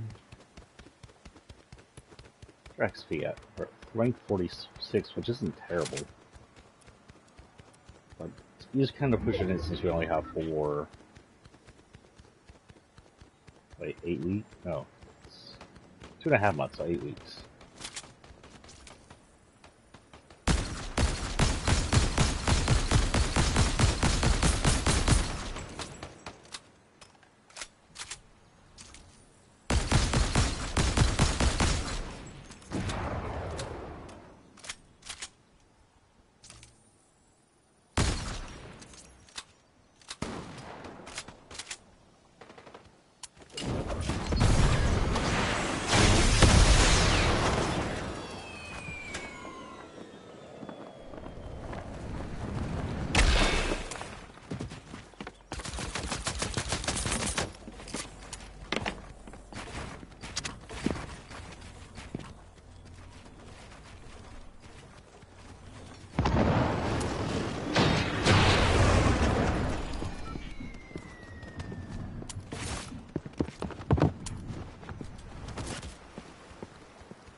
fuck did I just hear? I thought he was below me.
Oh, I got took freaking fall damage. Like, that was pretty fun.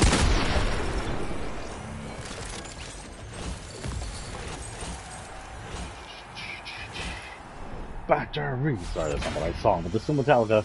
Let's see what they think I am. 1, 3, yay. Okay, guys, we need to finish up. We can't keep doing that. So we need to finish up this. So what we're going to do is hit Battle Pass, because holy cow, it is now 2 hours?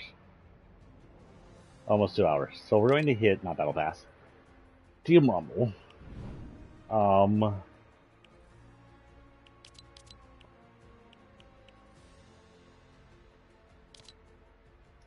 And we're just going to talk and play and talk and play, and talking is going to be more important than playing.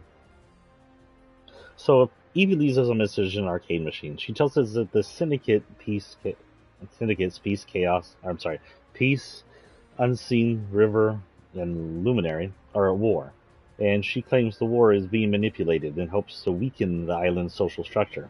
With the Citadel's power waned after losing its battle, because there was a little civil war in the last season, oh man,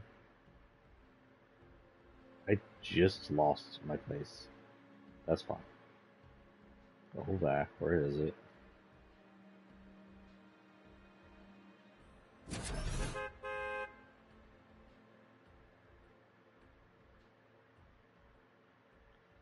So yeah, but the Citadel's power waned after its little civil war, losing its little civil war. The syndicates are the island's strongest governing power. So yay crime. There's no IO. There's no actual governing structure outside of whatever biggest city must be run by, which appears to be the Peace Syndicate. There's just the syndicates vying for power, and at this time they're kind of at the edge of war, little skirmishes. They're not full out destroying the city, GTA San Andreas yet, but they're getting there. We find out someone's hacked the Peace Syndicate, and oh shit, my blood just dropped below. Weakest fucking blood bronze in the world. We find out someone's hacked the Peace Syndicate and corrupted much of their data, though we save a recipe for their later. Some of the files corrupted was information on the last reality, indicating either Mega's homeworld has had to deal with the destroyers, or they've been here long enough now to make a file on the large threats. This also indicates that there is a good likely chance that whoever was corrupting the data, we find out later, was working on the behalf of the last reality. We don't know if that has anything to do with this season and the eclipse. The eclipse is somehow related to the last reality, or if it's all just related to two overarching stories. We likely have like a story or two stories going on here, where we have what's going on the island now, and then the overarching Fortnite storyline, which can confuse things up, but that makes sense, because while we have the immediate eclipse problem, we always have the full-on island problems as well. Sort of like how Midas had nothing to do really with the last reality or the island structure itself. He was just a crime boss, sorta. Whoops, I'm gonna destroy some art for XP. Sorry, not sorry, Vampire Boy. Speaking of Vampire Boy, look, I'm a vampire.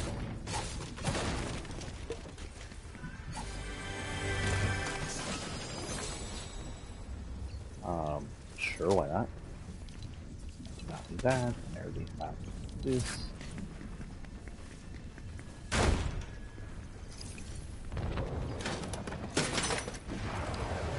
No, they have what I want. Yay, I got what I want.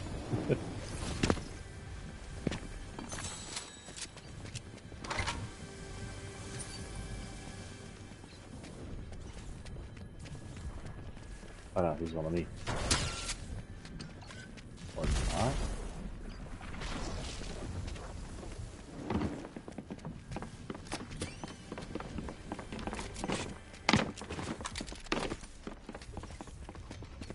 Oh, my battery is low. We may have to do something here real quick. Hopefully it does not interrupt our stream.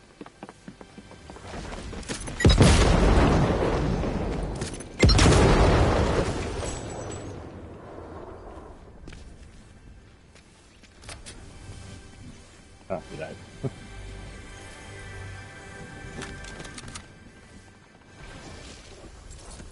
And we died.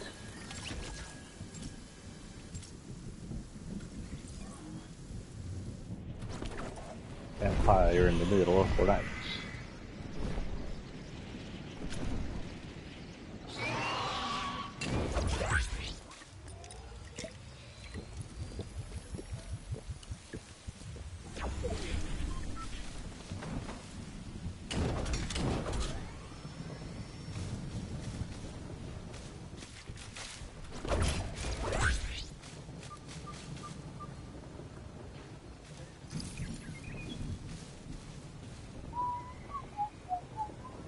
Look, I did it. 2 seconds in this area, and it's already there.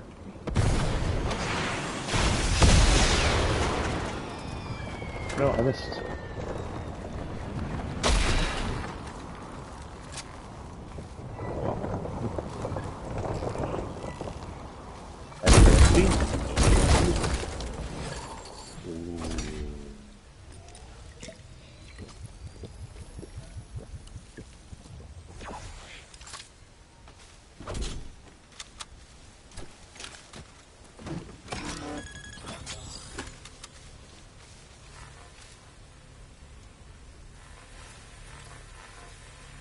Okay, let's get back to the storyline while we're here. We're just kind of trolling through XP right now. Sure, why not? Can't really make the heavy too slow.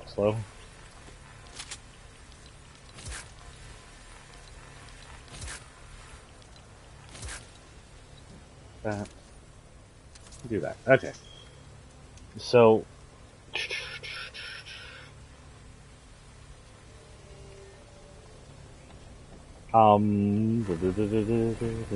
this indicates Mega has been on the island, possibly on the island long enough to make a file on large threats to the island.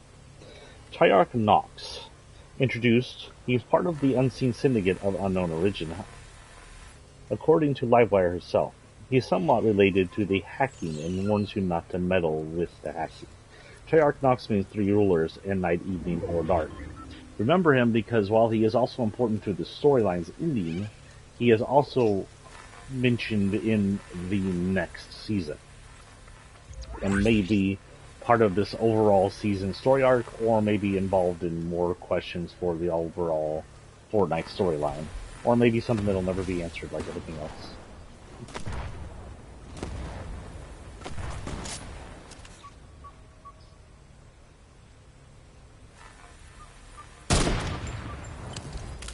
Right through the chest cavity. Yeah, ribs of the lungs, ribs and the teeth. Yeah. Anybody kind of disturbed by that one SpongeBob episode where Patrick lands on his butt and his bones are in his mouth?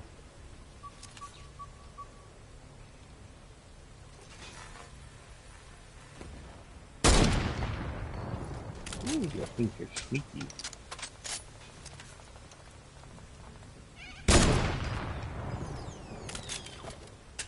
Lady, you ain't no sneak. What the? Here come my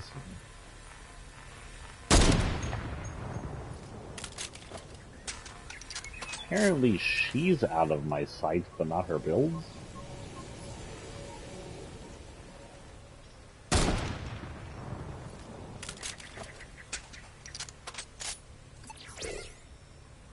Sniper surplus. Sniper rifle is one extra ammo in the fix. There's seriously another thing landing here?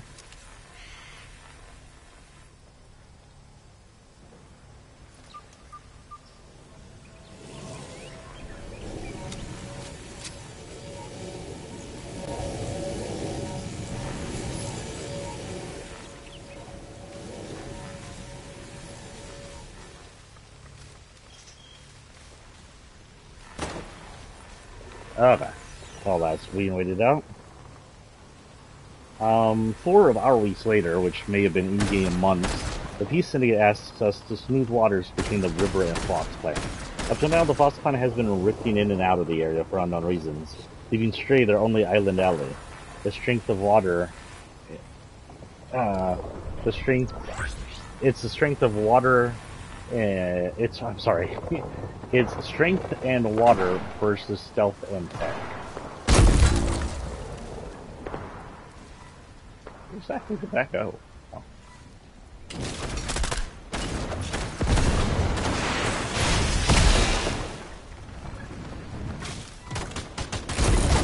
Y'all can have it. I just wanted the XP.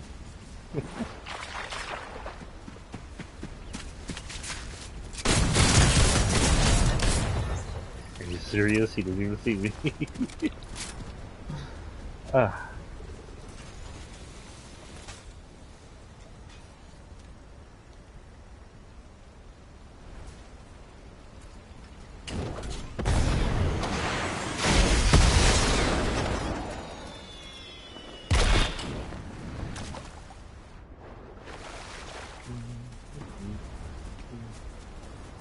There's no way up this tree, so we'll just hang out here in this log here, talk about things. God darn it! Okay, 44 seconds. Okay, yeah, blah blah blah. Stray is a prince of Riverclan and brother of the Queen. The River Guard asks us to prove our skill with their kinetic sword, while the Fox Clan asks to see if we can survive the island they know so well, even though we've been on the island since before them. They meet under Thunder's guide and create a 3-way peace pact over sushi, and kind of creating this kind of small army with their 3 people. I don't know if this extends the Peace Syndicate or if they keep it separate. This is unknown yet. Later in the season, who is shooting me? Later in the season, cracks begin to appear around underground as the center of the island begins to rumble. Many thought of the sulfur springs would birth a volcano, but instead the cracks let out giant vines. Happening near Harold's resting place, we feared she might be doing this. If you remember, the Herald up to then was trapped inside of the remains of the tree she had become part of as a chrome monster. However, they are somehow tied... Oh wait, sorry. We got 3 aquatic named monolithic structures in each biome. It's never clear what these were supposed to be, but by next season's collapse they did nothing and disappeared. However, they are somehow tied to Serenade, a crazed-looking woman with chrome and luminary juice all over her. Wait, that sounded gross. Her video indicates she's a reality bender. However, her story goes absolutely no further. Dahlia and Styx came to the island to secretly work under Knox of Unseen. Oh, here we go.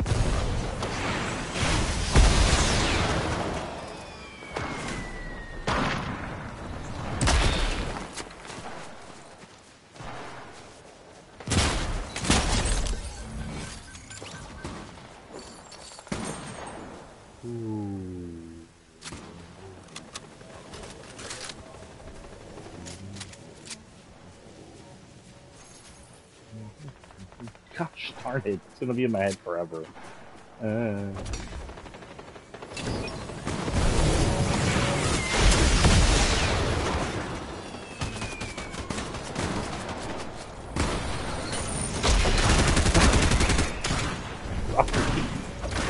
That was funny.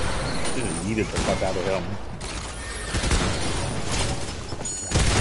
And I exploded. Oh, you think you're the only one with one of these, huh? Let's see how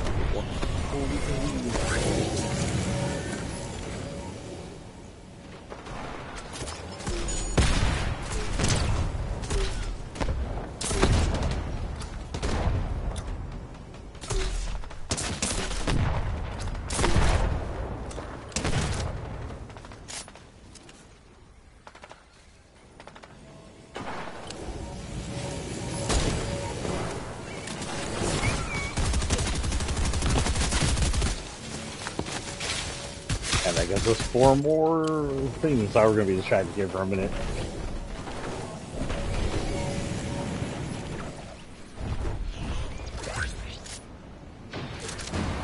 I don't have enough room for that.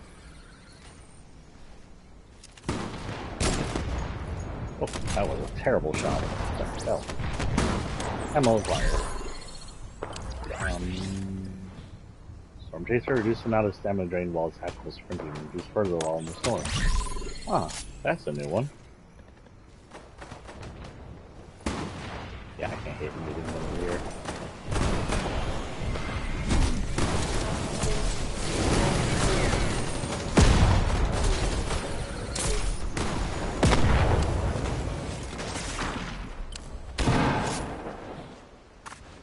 Please climb up this roof.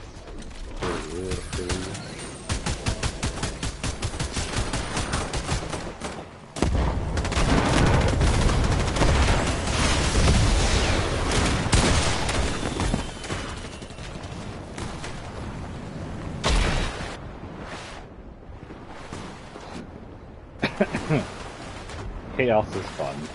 Don't let anybody ever tell you anything different. Okay, let's just go down here. And oh nope, we got that. And we're just gonna ready back up so we can talk.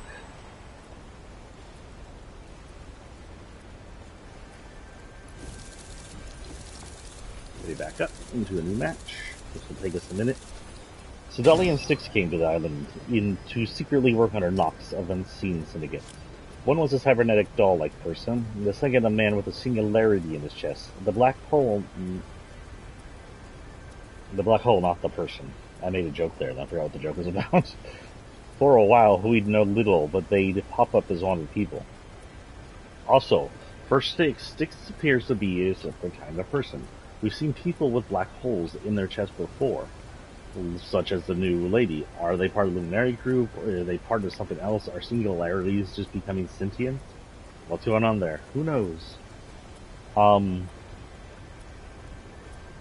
The luminaries asked for help. Triarch and his minions stole tech and asked for us to get it back. When we do, the luminaries join with us, now forming the entire military-like group into 4 groups of syndicates. The entire militia, the army, whatever you want to call them, allowing us to have like a full-on army behind us. We have, the minions of the Unseen, which are good with tech, and ninja-ish. We have the River Syndicate, which have water powers, our strength, and are again good with the blade. We have the powers of the Peace Syndicate, which are once again techie and are good with guns. And lastly, the powers of the Fox Clan, which again techie, but have the Rift power and are good with tech. I already said tech. That's about it. Why am I going through this rock? Dip, dip, rock. The luminaries find out the saboteurs call themselves the Unseen at this point. Out of space and time, in the middle of all this, the prequel Star Wars drop in and we have to go to war with lightsabers. Now, Star Wars and Fortnite have a complicated history at this point, where Star Wars reality seems to be running backwards through time. The very first Star Wars to rift in with the Millennium Falcon and a half dozen Star Destroyers was the sequels. Rey, Kylo Ren, Finn, those people came in. Then, several years later, or a year later or so on, we had the original Star Wars come in. Han Solo, Han Solo came in, Luke and whatnot, they were through in. And now, at this point in time, several years later for us, or a year later or several years later for us, it is now the prequels that are fitted in with Anakin and girlfriend, Natalie Portman, and stuff like that. And it's very undetermined how their reality appears to be running backwards compared to the Zero reality and all other realities, how it's going in reverse. And if it's going in reverse, does that mean the reality vies to rejoin with 0 Point? No, remember 0 Point is the 0 Point, the big bang of all realities, and that includes Star Wars. And Star Wars has canonized friggin' this game with the announcement of the Emperor's Return first told in this game. And that being mentioned in the movie. Now look at me, I didn't make the movie. It was a bit silly, but I still like the movie.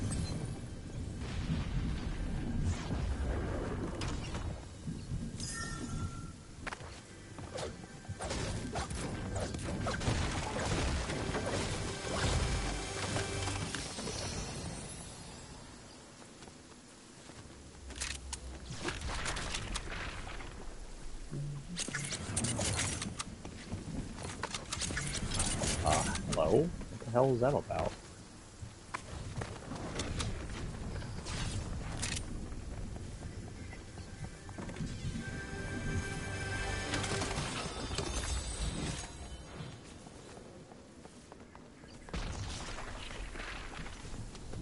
Oh my god, look, they have to get rid of the Force next season, or I'm going to just be humming Rio for the rest of my life. Oh, what the heck.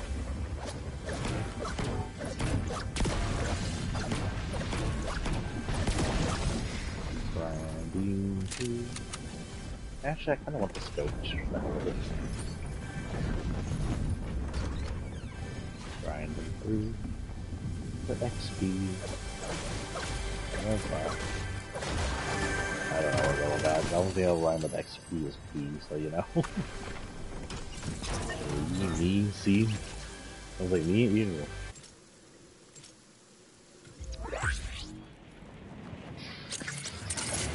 Okay. Let's try and get some more. Oh, they fixed this, I think, by the way. I don't know if I showed y'all. This earlier could be broken. Now it can't be broken. Nothing seems to be floating. And we seem to be in the center of the map, which will be interesting. There's just a hide here? I don't know.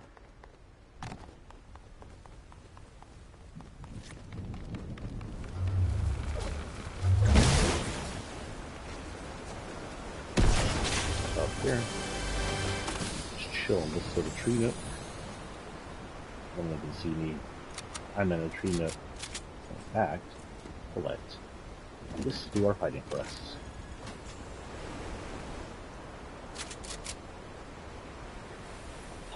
Food humps.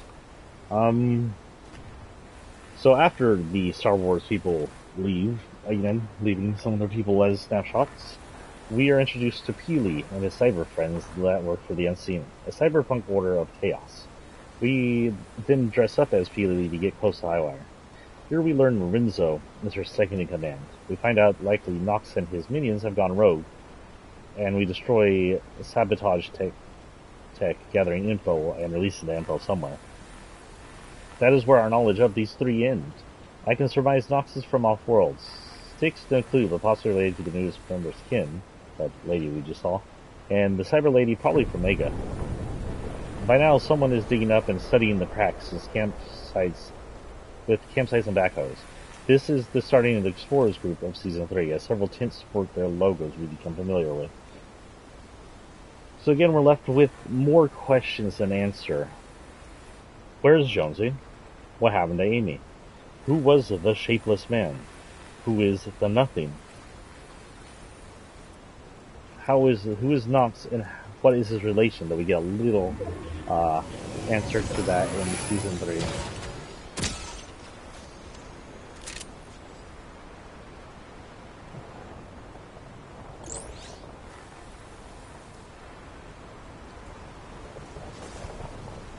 What happened to the 7?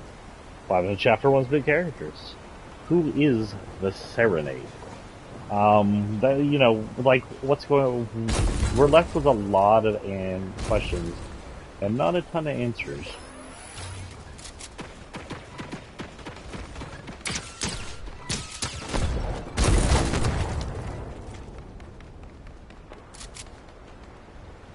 I get rid of my robot. Take down my robot. Killed my robot.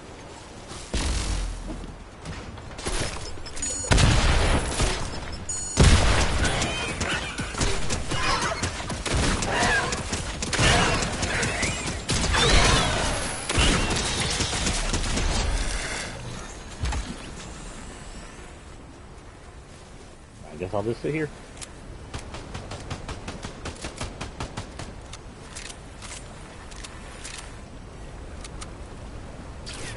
Oh, I didn't mean to do that. Right.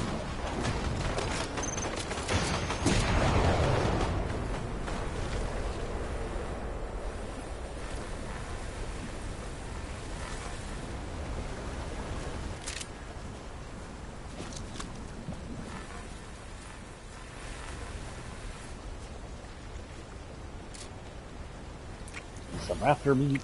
The raptor got a lot of meat on it. And talk. Well, no, actually, we're done talking. That's the end. So I'd like to hear what your thoughts are on it. Who is Serenade? Why does she look like she's part luminary and part chrome infected? Is she a good guy? Is she a bad guy, which is indicated by the chrome? Is she working for the nothing? How is the nothing related to the last reality?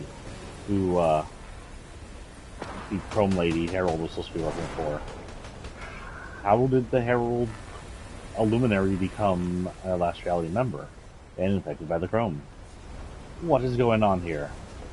After this match, we will go find the skins and look through the skins before we take off, and look through the see if there's any storied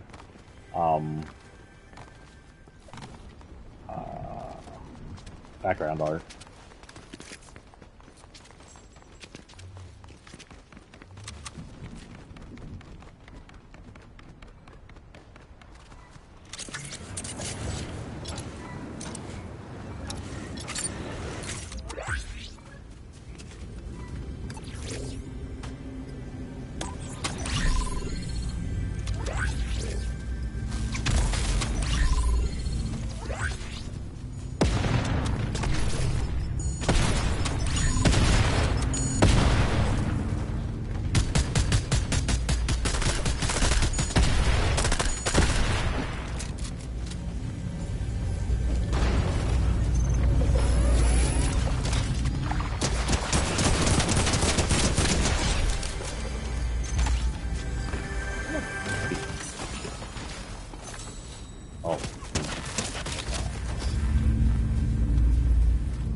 sure if you get struck by a bullet, it might destroy reality or whatever. It's a big old rock right now.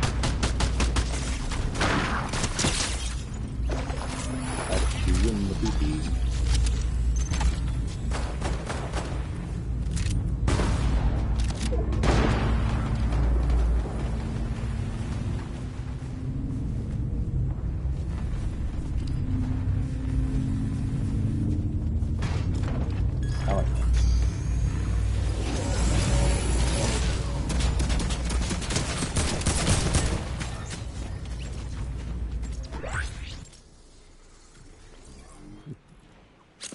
Man.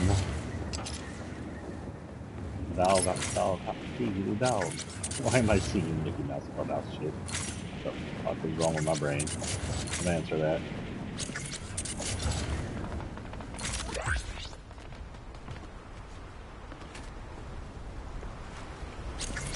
Well, okay.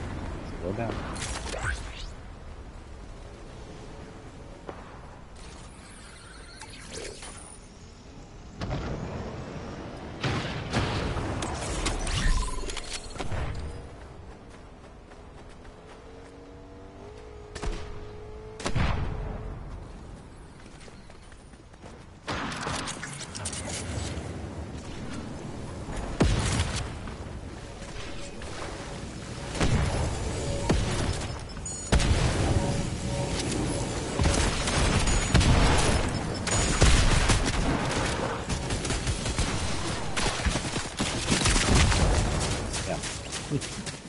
S6.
Mushrooms always so glowy.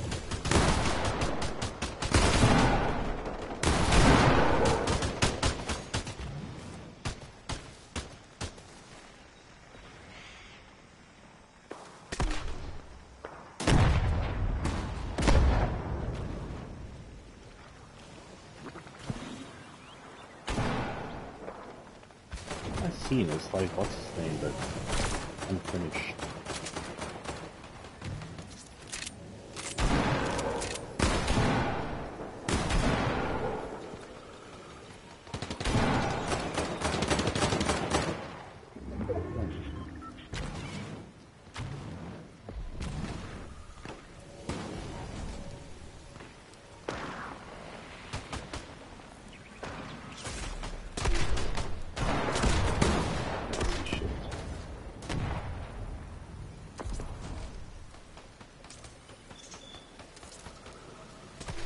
And this one there. Oh, why not?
Okay, we're up to 20 stars now. So now we'll finish here. We're going to look through the skins and just show them off. And then we're going to look through the, and this will be what the replacement of the, like, uh, skins, the locker series becomes in the future. If Fortnite lasts for a while longer.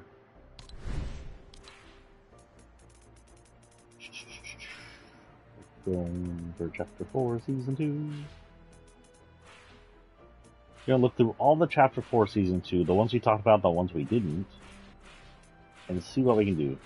Chapter 4 Season 2, we had Penny. Thick Lady is brought over from... Is this 4-2? 4-2? Is brought over from Save the World. She likely doesn't have much to do with here. She joins a bunch of friends, including Ramirez, who have been brought on to this island from Save the World, where they fought the Storm before, but are new to the loop. Before they fought Storm, she'll be very familiar with the zombies when they come out. She hasn't met the zombies on the island yet, but they're very similar to the Storm zombies, indicating that what's happening in their air world and what's happening here is somehow related. Well, Wendell is again another not story. He says loyal. What does her say? Nothing. A loyal mountaineer with quite a bite. He's a cartoonish wolf. He appears to be a mountaineer of some kind. Loyal indicates he's part of a team. He also has a squirrel that's with him on his back wing that will show up and run around him. He can feed nuts to, which are in his right pocket. The thing on his chest is mysterious. It looks a lot like a luminary device. A lot like what's that little bag that what's his name's carrying in the next season. So yeah. This is Vivi Chroma. She is sort of just a pride skin, I guess, part of the True Colors set. She is 4-2? She's 4-2. Got rainbowish hair. Cute. We don't know much about her. Other than she's LGB. So she's part of the pride set, she's LGB. We don't know what part of LGB is, but she's just rainbowish as she is. She does have this cute little angry bunny tattoo on the bottom. I don't know if that showed anything, and she's got bunny ears. She likes rabbits. She's got tattoos all over her. And actually, oh, she's got like the Saturn look and some buttons from the Invasion series. So maybe she has something to do with that lady, the rocker from that series. And she's got a 0-point bloom on her neck, and that's all I really see. But she's really cool. We had Underworld Desdemona. Desdemona was a demon skin, one of the several demon skins. That graced us. She's the thick one. Really cool looking. She looks like a trucker demon. This is an ice version. We don't know much about the ice. We don't know if it's related to Ice King. We don't know if the ice versions are copies or infections. They get this, if you look at her legs, this is the most stable. They get this kind of chunked out ice carved look to them as they become this. And she has magic seals all over her, which she may have had as a demon, but these ones look Celtic in origin almost. So no, it may just be her demonic symbols, who knows. But they're glowing in blue ice powers, by the way. Listen, it's the OG music in the background, speaking of Stable World and stuff. Her hat says infinite. I don't know what that means. We don't know if these are copies or an infection. It could be either or. It could be the Ice King copying people to make minions, or it could be Ice King or some kind of ice disease infecting people. In Chapter 4, Season 2, we got these guys, which were remnants of, how do you say, Chapter 2's seasons.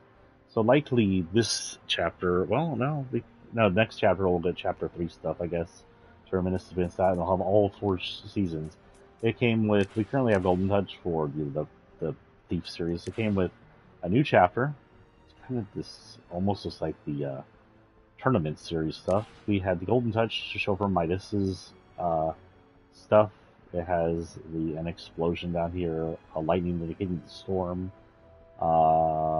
skeletons, ninja stars, spades, and stuff. I guess thieves. And Midas's Golden Touch right on the chest. The next one was Flashy.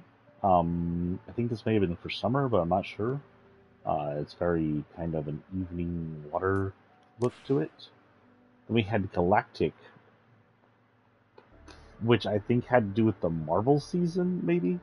But because Marvel is a copyright, they could just call it Marvel season for some reason, even though they still release Marvel stuff. Who knows? I like it because it got that starry galactic look to it, but it twinkles. That's actually probably it could, and it's got like the 0 point rift things going off on my shoulders. This might be my favorite version of these kind of suits. We have the Chapter 2's Hunted series, which just kind of mimics the background of the Hunted series. It's okay. It might just be mimicking all the backgrounds. The Primal Instinct, which honestly I don't know how this has to do with Primal. We'll get to that when we get to the Locker series, what's happening there, but it had to do with like the wilds taking over there in that time. And I don't get this color other than there's crypt stripes. We have the Skyfire, or the Invasion, plus Skyfire Incident, which is kind of cubish purple and pink. I get that.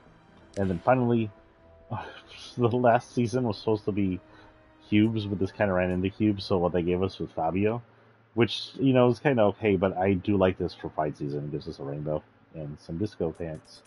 Go ahead and set Cold Touch back on. And then there's 6 of those. 4 of those? 4, 5, or 6, I don't know. We have Serenade, was that person who showed up around the spires. We have no idea what the spires were about, so the spires might have something to do with Serenade. We have no idea what Serenade is about, but as you can see, first her eyes look goopy and bad. Like, whatever those are, those look like bags. She has, part of her is definitely covered in chrome, the same chrome that ended the first island, and shows that the infection is now on this island. Yay, I guess. But part of her looks like luminary goop, like the luminaries, just means she may be part of the luminaries, and partially taking over that. Maybe she's combining the powers together for wherever she wishes to be. Maybe, like the Herald, she's hoping that the combination of luminary and chrome will herald her into the galactic-looking skins, the gods. Who knows? More of these suits. By the way, super cute face. Actually, all of them are super cute faces. We have Jules, who, by the way, also has a super cute face. I think this one had an issue. I don't know if it was this one or another one, but one that Jules had where they accidentally lightened her skin. But this is Combat Tech Jules, fix it on the fly. I think she may have been a starter, I don't know. Also, her legs are weird. I don't know if those are supposed to be socks. Her skin, which would be weird. Or wooden legs, which means she's had peg legs for some reason. It also worries me that she has straps down there at the bottom. Why do you have peg legs, Jules? What happened to your legs? If you don't remember Jules from the few times we've been past her, she is one of Midas's 2 daughters. She's the one that does not have the curse that her father has. Annie Conda, if you get that, says she's part of the Hiss clique. Other than that, it just says poisonous. Obviously snake themed, possibly to do with the snake themed gang of thieves we've had since season 8 of chapter 1, but unclear.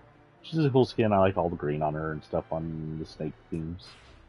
Here's Triarch Knox. Tell me he doesn't look like Last Reality.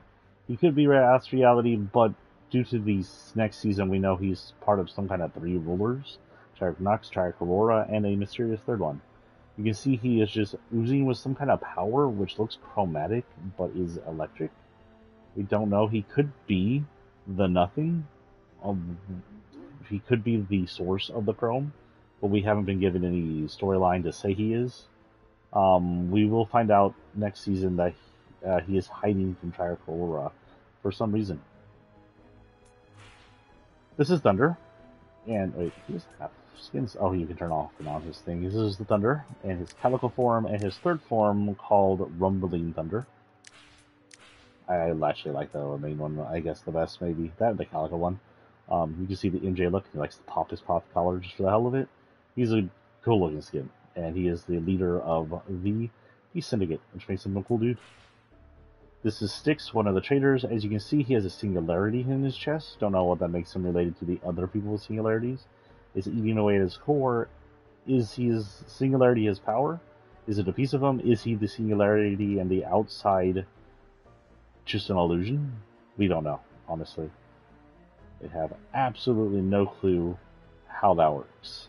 Let's see if that heals back up. Yeah, it heals up the other parts of him, which are glowing.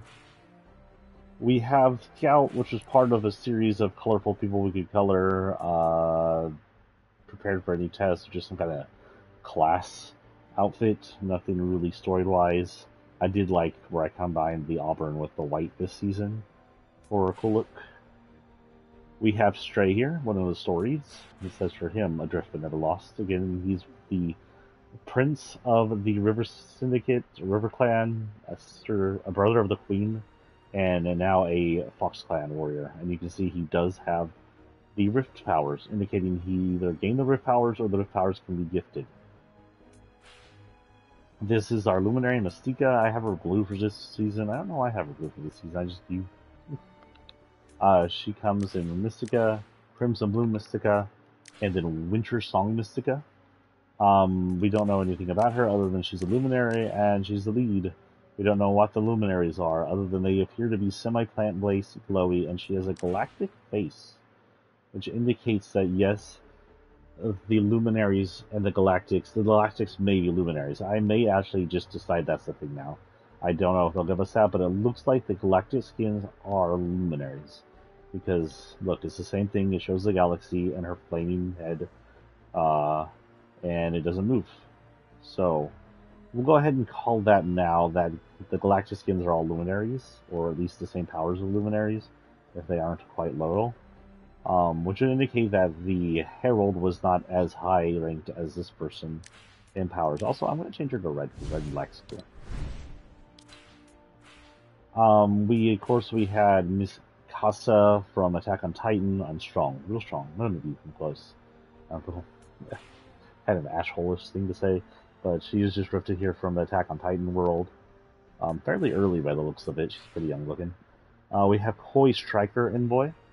The Koi will accept nothing less than the best, in the case that she is part of some Koi clan. This is another one, Fire and Water Koi Brawler Zero. They appear to be some kind of Koi clan or Koi syndicate group, another syndicate of this season. They are less important, they're not part of the storyline or anything, and we don't know if they teamed up at all with the Peace for this thing that's going on. But the Koi guy looked cool, and I got her. I think they may have been a bundle, I don't remember. Oh, and another Koi agent. Sorry, there's three of them. Koi agent Shikusa. Sworn to defend the kingdom from the tentacles of the REM Corpse Tyranny. So, again... wait, is this... This may be one of the ladies... So, I don't remember if Chigusa's one of the first anime ladies that were hackers that were fighting REM, who we still don't know. So, a little background. REM... We had 3 anime ladies who were hackers, who would go in and fight a company named REM. We don't know who REM is. There's no indication so far that I've seen of a organization known as REM. This is the 3rd person, unless she's one of those people. I don't think she is, because I don't recognize the name Chigusa. This is the 3rd person to fight the REM people. Actually, let's look up Chigusa. Just look up Chig. Oh, it is her. So Chigusa, she's just a little older and lighter. She looks like she hasn't been out in the sun very much.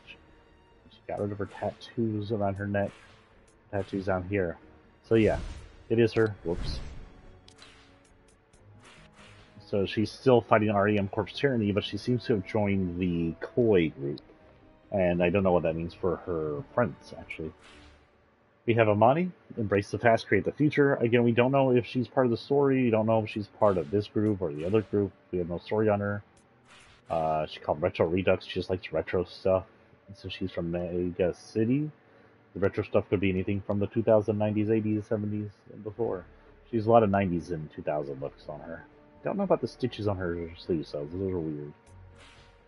This is the leader of the Unseen Highwire. Comes in that, you can take off her hood and stuff. Actually, pretty cute face. I like her wolf form. She also has this kind of trans-colored bunny uniform. And without the hood, it's her lipstick. And of course, she has the other looks. But she's the leader of the High Wires. Her second command is someone we're going to get to in a minute. For her, it says Unseen. I said Chaos again. Chaos is a game, and she always wins. We have Goku Black who rifted in, and I believe sometime during this season or this last season we also had the Dragon Ball Z character, other Dragon Ball Z characters, Goku and whatnot, ripped them. I think that was last season. We had the powers and whatnot. Um, but this is Goku Black, and he's found his way over here. If you don't know who Goku Black is, he's Zamasu, an evil fighter from a parallel future, who switched bodies with Goku using the Super Dragon Ball. So that tells you what he is. He is a Kai, which is like a lower deity, named Zamasu, who grew this hate hard on for humans and mortals. Had one, but grew an even bigger one after meeting Goku. Thanks, Goku. And then in his reality, the opposite reality, in Future Trunks reality, technically, he got he switched bodies with the Goku, killed his body, which had Goku in it, and then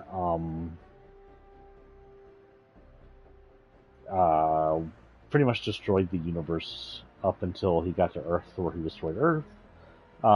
He's actually ended by a fight when he combines with Zamasu, and then like with a different Zamasu. So he teams up with a different Zamasu, who also has a hate on him for mortals. They combine to become a god, but then they're destroyed and defeated by Goku and our Goku and friends, Goku, Vegeta, and then Future Trunks. But in their destruction, they still immortal, so they just become the universe, and then the ultimate god, Xeno is his name, I believe, comes by and says, "Whoa, what the hell?" and erases that dimension completely. There's just Eren Yeager, also from Attack on Titan.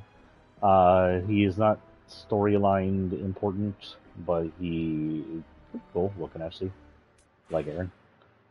This is Dahlia, Styx's partner and worker under Knox, one of the traitors. Or this is one of them, right? Yeah, this is who it is. Yeah. You can see she's got kind of a doll look to her. She's a cybernetic being, fully cybernetic, fully replaced body and everything. I don't think she's a robot. She looks more like something from, I don't know, Ghost in the Shell, or the other one, Atlas. I can't think of the other one's called. Oh well. You can see the bends in her abdomen right there. Those things are meant to be like just allow her body to bend and whatnot. She wears her pants very low, showing off that V, which may or may not lead to something. But it says for her, it says self-made, self-perfected. So apparently she made her own cybernetic body. Who knows? Which would indicate why it looks a little rougher looking than our other cyber lady. Then we have Captain Levi. I didn't know I got all three. I thought I just had Levi and what's his name, but I guess I had all three. Captain Levi is our clean freak. In the end, you choose what you choose, but also like one of the best fighters in Attack on Titan. And we have Captain Hypatia. It says no ship, no crew, just an unstoppable spirit. Oh, this could tell us other things. Let us see for her arbitrary ducks. Unseen genius. This one says Luminary Explorer set. No ship, no crew, just an unstoppable spirit. Which means she's a luminary. This is her original form, and she's a Luminary Explorer. And she appears to indicate the luminaries are interstellar species, or interstellar group. Obviously, like our next luminary for the next season, she's human right off. But then she seems to cybertech herself up, which is different than what the other luminaries are. Instead of seeking power in whatever that lightness is, which may be in her arms, by the way, she just gets a full-on cybernetic suit that allows her power to make her into Rayman or something. I like the outfit though. It kind of reminds me of that one bunny lady that was supposed to be cybernetic or supposed to get. It looks like what she was supposed to be.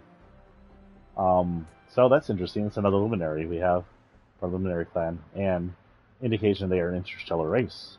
We have that now, which makes sense since they all look like galaxies to begin with. Then we have Renzo the Destroyer with his Renzo the Destroyer, Renzo the Magnificent, and Kineticra. Oh, that's just his other colors. So it's just Magnificent and Destroyer for him. He's a cloak, no cloak. Honestly, like this, he reminds me of Midas. I wouldn't be surprised if Midas is underneath all that cybernetic stuff. He looks like he cybered himself up, part of Mega City, obviously. He replaced his head with a skull. He has like an evil laugh, but it's likely for show. Part of the Cataclysm 2.0 set. We know that he is a Doomfluencer, it says right there, so we know that he's like a YouTuber, Twitch star, villain. Doom would indicate he does things like destroy stuff. That's all we know. And then finally, well, not finally, because we still have all Star Wars to go through and stuff, we have Mizuki. Mizuki is the queen of the River Clan, Death of the Ocean, The Rage of the Storm, part of the River Guard set. She doesn't have much difference on her suit, just kind of less dressed. Mizuki, cover off Mizuki, which shows a sort of a bodysuit that she would probably wear if she's in the river, by swim faster, and then her kind of queenly River Empress Mizuki set, which is just that same suit, but covered by some clothing. And honestly, a hot costume right here. I like this dolphin blue, the curves and everything. Really hot costume. It's very regal. We also have her own color set, the magnetic Mizuki, which indicates she has some thing in related with magma, maybe the Fire King, maybe something to do with the volcano around her areas. We don't know. I don't know why we don't have a magma version of her Empress set. You can also take on and off her mask. I like her mask on for no rude reasons to. And of course, I do like how Kinetic Rush is Kinetic Blade. It's very purple looking. And then the Monsters. So yeah, we don't know what happened to her after this whole thing. She's part of this army we have now. The army hasn't reappeared this season or last season, technically. We have some Star Wars people. Wolfpack Trooper, Padme came in, Darth Maul made it, and he is in his full form. I would have liked it if they had like 2 skins for him, and one of them was with robotic legs. We have the Coruscant Guard. He guards the croissants. We have a regular plain Stormtrooper. We have Annie. We have Ahsoka's guard. We have the 501st Trooper, which I think may have been. I think this is the one that may have been with Obi-Wan. I don't know. Then we have this 212th Battalion. Spider-Man also had some more riffs in. This is from an alternate version than the Spider-Mans we've seen before. This is from Miles' movie, which is funny because these two are different dimensions too, so technically these two came from 2 alternate dimensions. This is 2099, Brilliant Geneticist Miguel O'Hara. Then we have, of course, Miles Morales. Great ability comes great accountability, just a little different. And yeah, his can take off the mask, by the way, but I prefer Spidey's with the mask on. Then in 4.2, a rift opening back up to Raccoon City's era, apparently, during the events of 2, maybe? And we got Leon Kennedy, young Leon Kennedy, by the way. And we got Claire Redfield. I don't think we've seen him in a while. Not in 6? Was she in 6? I think she was in 6. I don't know. It's been a while since we Claire. She's due her, not counting the remakes, of course. She's due her own future era. Okay. Got the hiccups. What the hell? And that is it for 2, actually.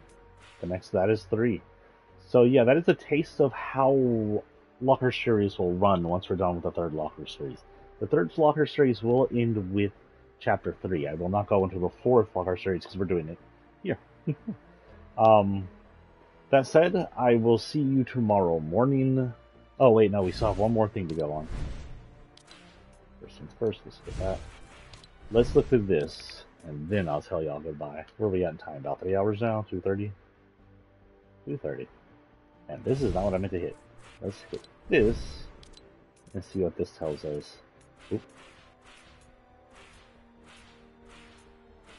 So we have our Lizard Boy in the middle of downtown Mega. It's very styling. By this time, again, storied. Ones are a little loose. Not much other than he likes to ride the bikes. The bikes can be part of his game. Here we have all the clans together in the background. We have Lizard Boy and Nintendo Lady, which is going to bang back from the piece. We have a Luminary Lady there. We have Highwire from the Unseen. We also have her second in command, Renzo. So these are just all the Battle Pass characters leaping down from one of the Japanese architects that belong to the lady. Now the fact is they're not fighting. They seem to be attacking something altogether. So this could be after they join forces. Also, we see the robotic dragon in the background. People were almost positive that robotic dragon would be something. It may have something to do with in-game, we don't know. And we also see a little mix here where Mega City is in the background of this thing, so that's not right, unless this is supposed to be that structure that's on the island near Mega City. Here we have the two Peace Syndicate leaders together, doing a sideways drift in show to Kira. Also seen in the trailer. The art is weird here. The art's very strange. It looks like something out of Adult Swim. Who's it say it's by? It doesn't say it's by anybody. I didn't get that. Here we have our Stray. His name is Stray, of course, because he is a, brought over clan member. We see people below him. It doesn't indicate who they are. They could be more Fox Claners just hanging out with them. Maybe just minions of the Fox Clan we've never seen before. Interesting to see minions of all these people put out. We have Stray versus his sister in a fight, indicating that during their skirmishes, they skirmished. We see some of Stray's powers there, where he's able to hold the blades just by his kinetic-ish power as he strikes at his sister, which would be an interesting thing because would that protect your arms better or worse if the sword's not in your hands? We see they're fighting on her turf, by the way, which suddenly is also his turf at this point. Here we have Mizuki. This is an extremely pale Mizuki. We see that, might be some story stuff. On her right is a dragon guard. I believe that's a dragon ninja from the dragon clans, from Fire King's people. I'm like almost. It could be. Also looks like Foot Clan, but they could be the dragon people. I'm gonna take it back because now they didn't have hoods like that, so I don't know who that is on the left. Or on the right, on her left. However, on her right and our left, we do have the cat samurai we got this in the past. So this indicates the cat samurai is either been part of the River Syndicate or became part of it once it came over. He is very feudal Japan looking. There's no indication that she has any other non-humans in her ranks, but this indicates that he is part of her ranks at this point. And I guess the people on the right might just be her thugs, which leads us to wonder, are these her thugs after him, since they kind of look like that. We have Renzo the Magnificent in non-cloak form.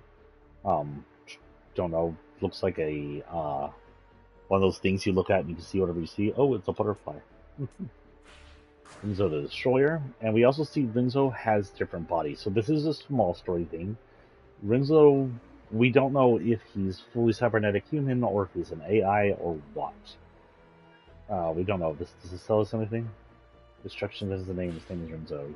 No, we didn't even look at this. But with Thunder, I guess the fight is 1. Don't predict Heart of the Fox. Honor is Thicker and Water. Maybe your Empress. Those who oppose me will regret it. You're not entering the Rin Zone, really. Is that his cover for his stream? Destruction is the name, and it's Renzo the. It's dumb. But we don't know if he's an AI or a cybertech. Either way, he has replacement bodies lined on his wall. If he's an AI, that means he has a central core somewhere, and these bodies are just what he puts out to fight. If he is cybertech, he may just be a brain case, like what's her name from the Major, and the brain case has different bodies to be put into in case one body gets destroyed. Of course, since he's now a looper, that's not something he has to worry about.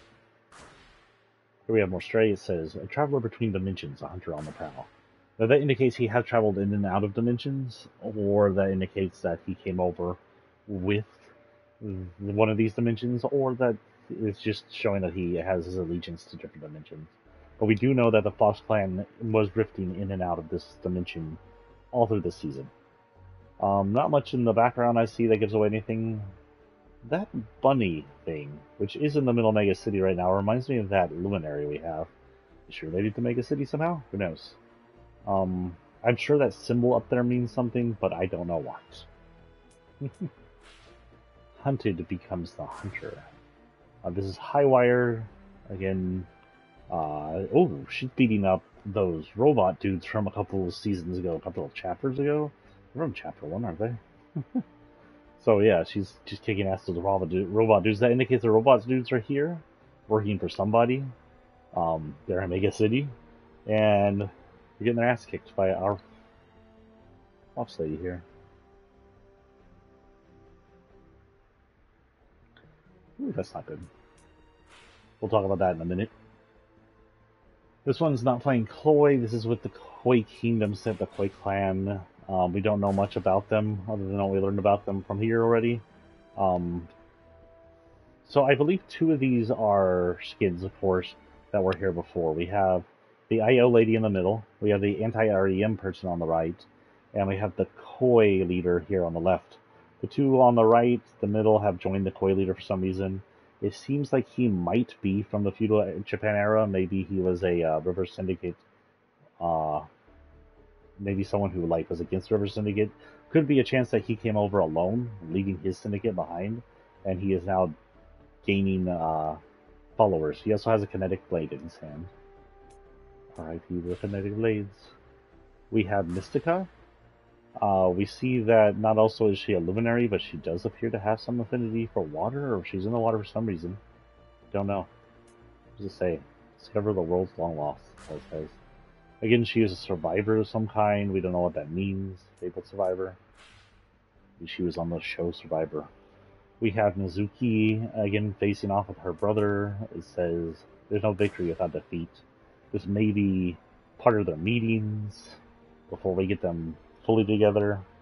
Who knows? This definitely looks like a standoff.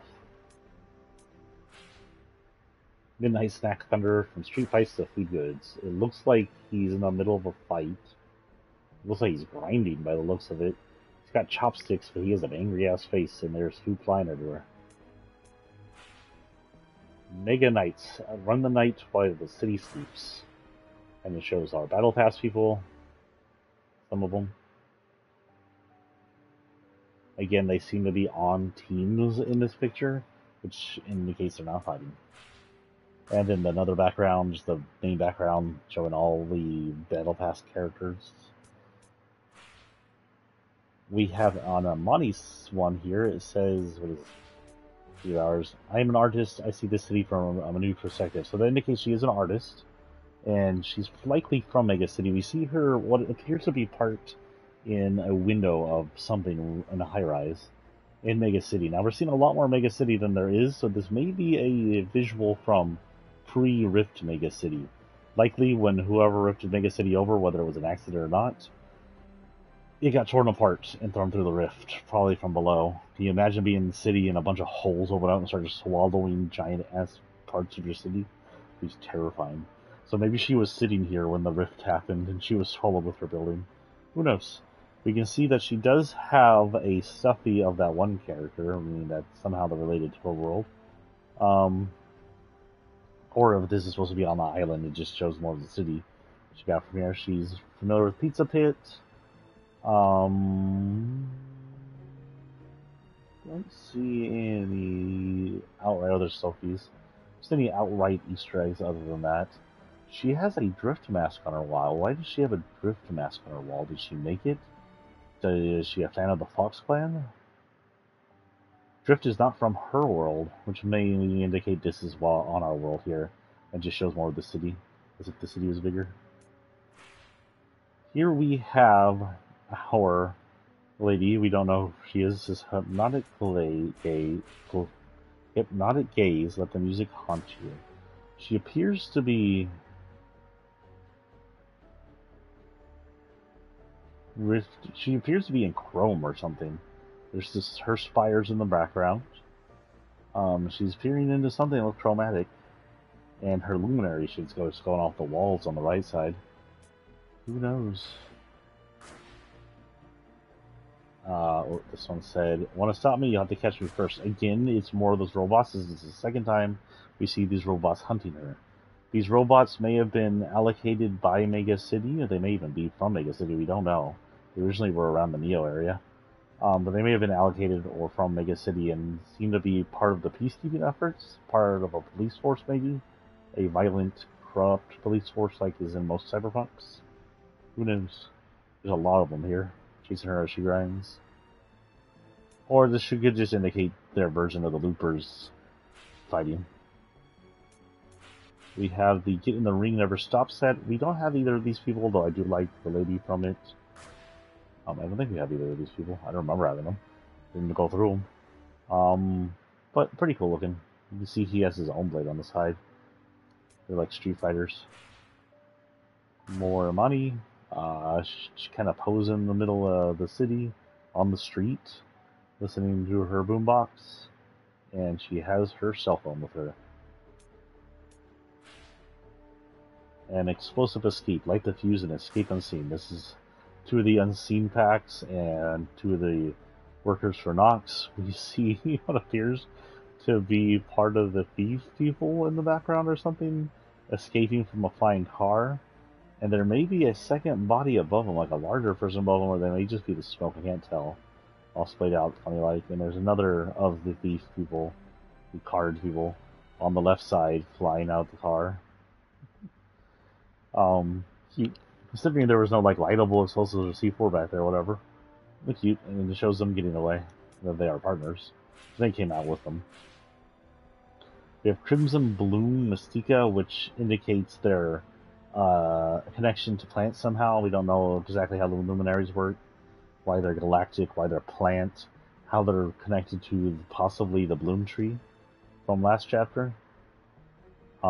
This doesn't show us much. It's very cool looking. Shows her powers.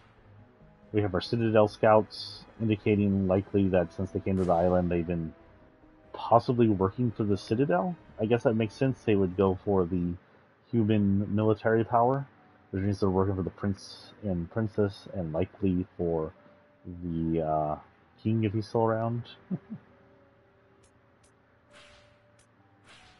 A world without walls. Aaron arrives in Mega City. This could be Aaron's first view of just this kind of technology they weren't allowed to have in their world with their problem with the Attack on Titans. The Titans. He's probably thinking, wow, this is fucking cool. We had the Fall of the Republic set come in. This basically almost looks like realistic art from the freaking movies. Honestly, that might be. I don't know. We have more light versus dark, which is a good, interesting view of it because we have light on the right side, even though she's not force sensitive. She represents the good. With Anakin, who's stuck in the middle, both light and dark, and then we have Darth Maul, who's full on Sith in the top left. We have Tomato Head getting yeeted. We have our undead zombie fighting person, unicorn in the background, getting boxed to the face. And then with the clone troopers on the right is that one dude. I don't remember the name off the top of my head. Over here we have Spidey. It says Dimensions Collide, which is, like 3 furs. We get 2 Spideys from different dimensions stuck in a dimension they aren't familiar with in Mega City. They would likely be around Mega City. That makes sense because their web powers wouldn't really have much use elsewhere. And they're city boys. And that is it. Speaking of Luminary, that's our next one. That is it for Chapter 4, Season 2 story wrap-up. What is your ideas? You over in YouTube, if you all are watching me, I'd like to hear your ideas. And if you are over here, that is not my password. If you are over here in watching VODs, go over to YouTube to give me your ideas. Here's what I want from you. Hold on, let me look up shit. Why did it go back? Why did it back out? Oh, here we go. So, I like your end. I'd like to know, do you think Jonesy's still out there? Last time we saw Jonesy, he was floating on the island. Do you think he's coming before the chapter ends? Will he be here? People thought when IO Lady was calling someone she didn't like, it was going to be Jonesy, but it appeared to be our thief dude. Do you think Amy is okay? Do you think she's found the 7? Do you think they'll be coming back before the end of the season, or do you think I have to do something with the next chapter? Who is the Shapeless Man? Do you think we've seen him? Do you think either the Shapeless Man or the Nothing might be related to Knox? Might be related to our vampire dude? Why would they be called that? I could see Knox being really called the Nothing because honestly, he's the night, he's dark, and he does seem to have some chrome lightning stuff on him. Or they not something we know about. How is Knox? We know from this season and next season. You can also put that in. What is his relation to Oro? Why is he hiding from her? And honestly, who was he sending information to? Was he sending information to the Eclipse? Does he work for the Eclipse? Or does he work for the Last Reality? Is he sending information to the Last Reality? Are the Eclipse part of the Last Reality? Who knows? I would say no, because I don't see any indication of Last Reality in the Eclipse. What happened to the Seven? Are they chromatic still? Are they evil? Are they going to come back? Is anyone going to be in the lead of like an evil Seven? What happened to all the Chapter 1 big characters by this scene? Where is our Gino copy? Pandora Pass Gino copy. Where's his second in command who was making the bridge? Did he get taken by the Shapeless Man? Is he in prison with the vampire dude? What happened to all the big story characters from the first season that we don't see in this season? Who is Serenade, being part Chrome and possibly part Luminary? And what is her deal? What's her future? We haven't seen her since then. She didn't have any story reason in Chapter 3, or Season 3, and I don't see her in Season 4 yet. So the next time we'll talk about our recent past treks in the wilds as we trek towards Season 4. So next week, expect Part 3 to be up at some point. We'll see if I have a good time for that, since this is a multi-hour thing. God, my throat is dead again. Holy cow. Oh, while we're here, we should go ahead and add CBV to this, since he's my only one. A reminder, if you want in here, like CBV, if you want in on this, tell me, and I'll add you to the rotation. You'll have 2 rotated, 3 rotated. Usually I don't get more than 3 or 4, so usually as I'm paying, I'll rotate them out, and you'll all get a little piece of the money I'm spending I don't normally have. I'm freaking broke, but as you can see, I have some V-Bucks up there. I'm waiting for the Transformers pack. I'm waiting for the Doctor Who stuff. My Transformers pack looked cute, but now we're past Transformers, and it never came out. And the Doctor Who stuff, I hope, comes out in November with Doctor Who release. You got hair on my mouth. But I'll see y'all tomorrow and Friday. Tomorrow will be an early 1.5 hour stream. Friday will be a slightly later 1.5 hour stream because I take my son to school. Let me know, or come back and just talk to me if y'all like to talk. Give me your ideas if y'all want to talk live. I don't have good time. Let me see my schedule coming up. I don't think I have a good time for my late night let's play.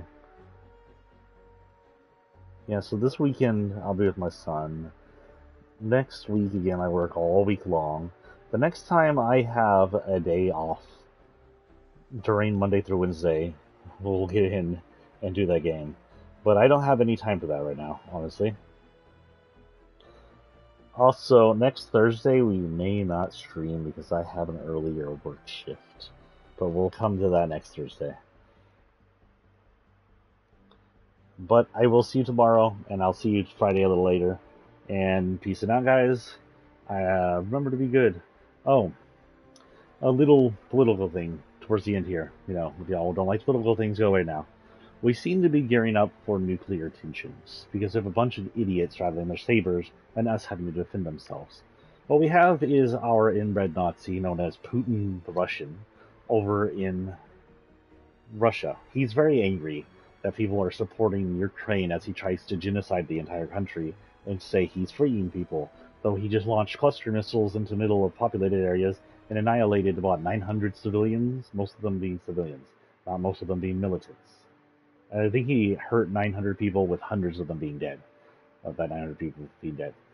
So he's just a terrorist now. Nazi, dictator, fascist, and now full-on terrorist. He was already kind of a terrorist, but this is just like, you bomb the train depot full of people, you're bombing buildings full of people, you're bombing schools and hospitals, and now you're just bombing cities full of people. You're a terrorist. Putin, I don't see how you don't get the fact that you look like Hitler. The difference between you and Hitler now is you don't have camps of people that you're exterminating, as far as we're aware, yet. So he's rattling his nuclear saber that he has borrowed from the extremely ignorant country of North Korea, and going, I'm gonna nuke people if you don't let me do it, because he's basically throwing a white man tantrum. And I'm a white guy, I can say that, don't call me racist. He's throwing a white guy tantrum. We've seen it before. Trump throws white guy tantrums. Putin throws white guy tantrums. Karens throw white guy tantrums.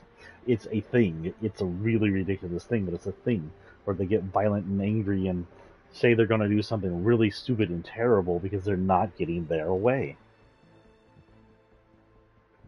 And his white guy tantrum is the threat to annihilate an entire city, or entire chunk of a city, depending on what yield of the dollar store nukes he got from North Korea, because he's an ignorant, stupid shit. And honestly, there's no way to have world peace as long as Putin is around. I saw Conservatives Are Evil has said that, and it is true, 100% true. As long as Putin is around, we cannot have world peace. Putin needs to go away, the bad way, by going 6 feet under. And honestly, if he launches a nuclear attack and we have nuclear war, he ends Russia, because the nuclear allies will launch it back at him and anybody else who starts this shit, and that will be the end of all their major cities. America is armed to the teeth with nukes, and we don't want to use them, but we will use them as a deterrent to further use against us. And if Russia does something stupid like that, Russia is over. It doesn't matter whether or not Putin survives. He is the king of a nuclear wasteland. And no one really wants that. We don't want to do that, but we will defend ourselves. It's sort of like capital law. You launch one at us, you're getting 50 back, you dumbass. And then we apparently, North Korea's like, look, we got nukes too, we don't want to be left out. They've been saying that for a while now. But of course, if Russia does something dumb, then the half-wit dictator leaders of North Korea are going to be like, yay, launch all the nukes, we finally get to have a party, fireworks. And North Korea could be wiped off the map even easier than Russia can. And then we have just this giant nuclear hole in northern Asia, where everything's just destroyed and destitute, and we would most likely have quite a few dead in America too, but it's not going to end America. And it's these idiots. These guys are idiots. They don't see exactly how stupid they're going to be. They don't have the power to threaten people like that without destroying themselves. And that's what Putin is trying to indicate here. I think Putin is aware of that. Putin knows he doesn't, but he doesn't care. His idea is that if he goes down, everyone goes down. If he loses, he's going to throw the largest tantrum and pretty much try to bring apart upon the nuclear apocalypse because he lost. That is where Putin's sitting. He gets his way, or everybody dies. He doesn't give a 2-ton or even a 1-inch shit about Russia. He doesn't care about the Russian people. He doesn't care about any of his leaders he keeps killing off, by the way. He doesn't give a shit. He only cares about himself. He is a dictator. He wants what he wants, and he'll kill everybody, Russian, American, anybody who gets in his way of that dream. And if that dream is lost, if he's taken out, if he's in prison, then he will annihilate everybody everywhere in revenge because he's fucking evil. And that's where that ends. Now you're like, well, North Korea. Well, North Korea is just stupid and evil. They're corrupt. Take the evil corruptness of Putin and stuff like that and put it into a baby man. And North Korea is pretty much what would happen if Trump got kingship of America. We'd become that. We're not going to become Russia. We're going to become North Korea. The baby men, dictator leaders, and family members becoming our next kingships and emperors. And honestly, it's just ridiculous. Now, North Korea, we could probably live with for now because they rattle their saber a lot because of how insecure they are. But Russia, honestly, in game here seems the dissolution in and of Russia. And this is on your leader. The only way Russia comes out of this, remaining as Russia and without a high death count, is for Russia to take care of Putin. Someone in Russia has to get rid of Putin, one way or another. He has to go. Imprison him, charge him with war crimes, or just take him out. Whatever is the actual way Russia wants to do it, the only way we seem to back out of this new Cold War that is brewing up without making it an extremely warm war, because Putin's a fucking dumbass, is to get rid of Putin. That is it. That is the only way. When we had the original Cold War, they had a Russian leader who had some sense to him. He wasn't good, but he knew how to think, and he wasn't an idiot. But what Russia currently has in place as a leader is basically some Texan MAGA dumbass. That is who their leader is. If he had a hick accent from Dallas, and he was wearing a MAGA shirt and a MAGA hat, and waved around his little Confederate and swastika flags, he'd fit right in down here. He's this born-again Christian dumbass running a country like he's untouchable. And someone over there in Russia needs to learn him just how touchable he is. Once Putin's gone, and once someone with a better brain gets in control of that country, maybe the guy he imprisoned for daring to be a popular opposition leader in an election, once all that's taken care of, Russia can calm things down, pull it back, stop the Ukraine war, pay off any debts they feel that the Ukraine feels due them, maybe build a wall to keep both sides separate from then on, to keep from Ukraine doing something stupid and push them back into Russia. And then Russia can rebuild and calm things down, de-stress their whole military, who's been this kind of hyperaxed tool of war for the last 2 years. Once Putin's gone, Russia can exist as a normal fucking country for a while. I mean, your last leader was something insane. He wasn't this insane dumbass y'all have now. What happened? How did this insane dumbass get up there? I know how he's kept power. He's kept power the same way Greg Abbott's keeping power right now, by ruining democracy, having pretend democracy in its place. But how did he get there? What were y'all thinking? Did y'all just get like an influx of redneck Nazis into your country, and then suddenly Putin got power? Because that kind of sounds like Florida. What happened? But yeah, that is my political rant for the day there at the end. If y'all didn't skip it and y'all heard me rant, then congratulations. Let's hope we don't go to a nuclear war. But, spend time with your loved ones, because that thing falls, there's no hiding. There's no surviving it. There's no fallout vaults. So, do what you can. Hope that y'all have a great rest of the evening. I'll see you tomorrow morning. Peace and out.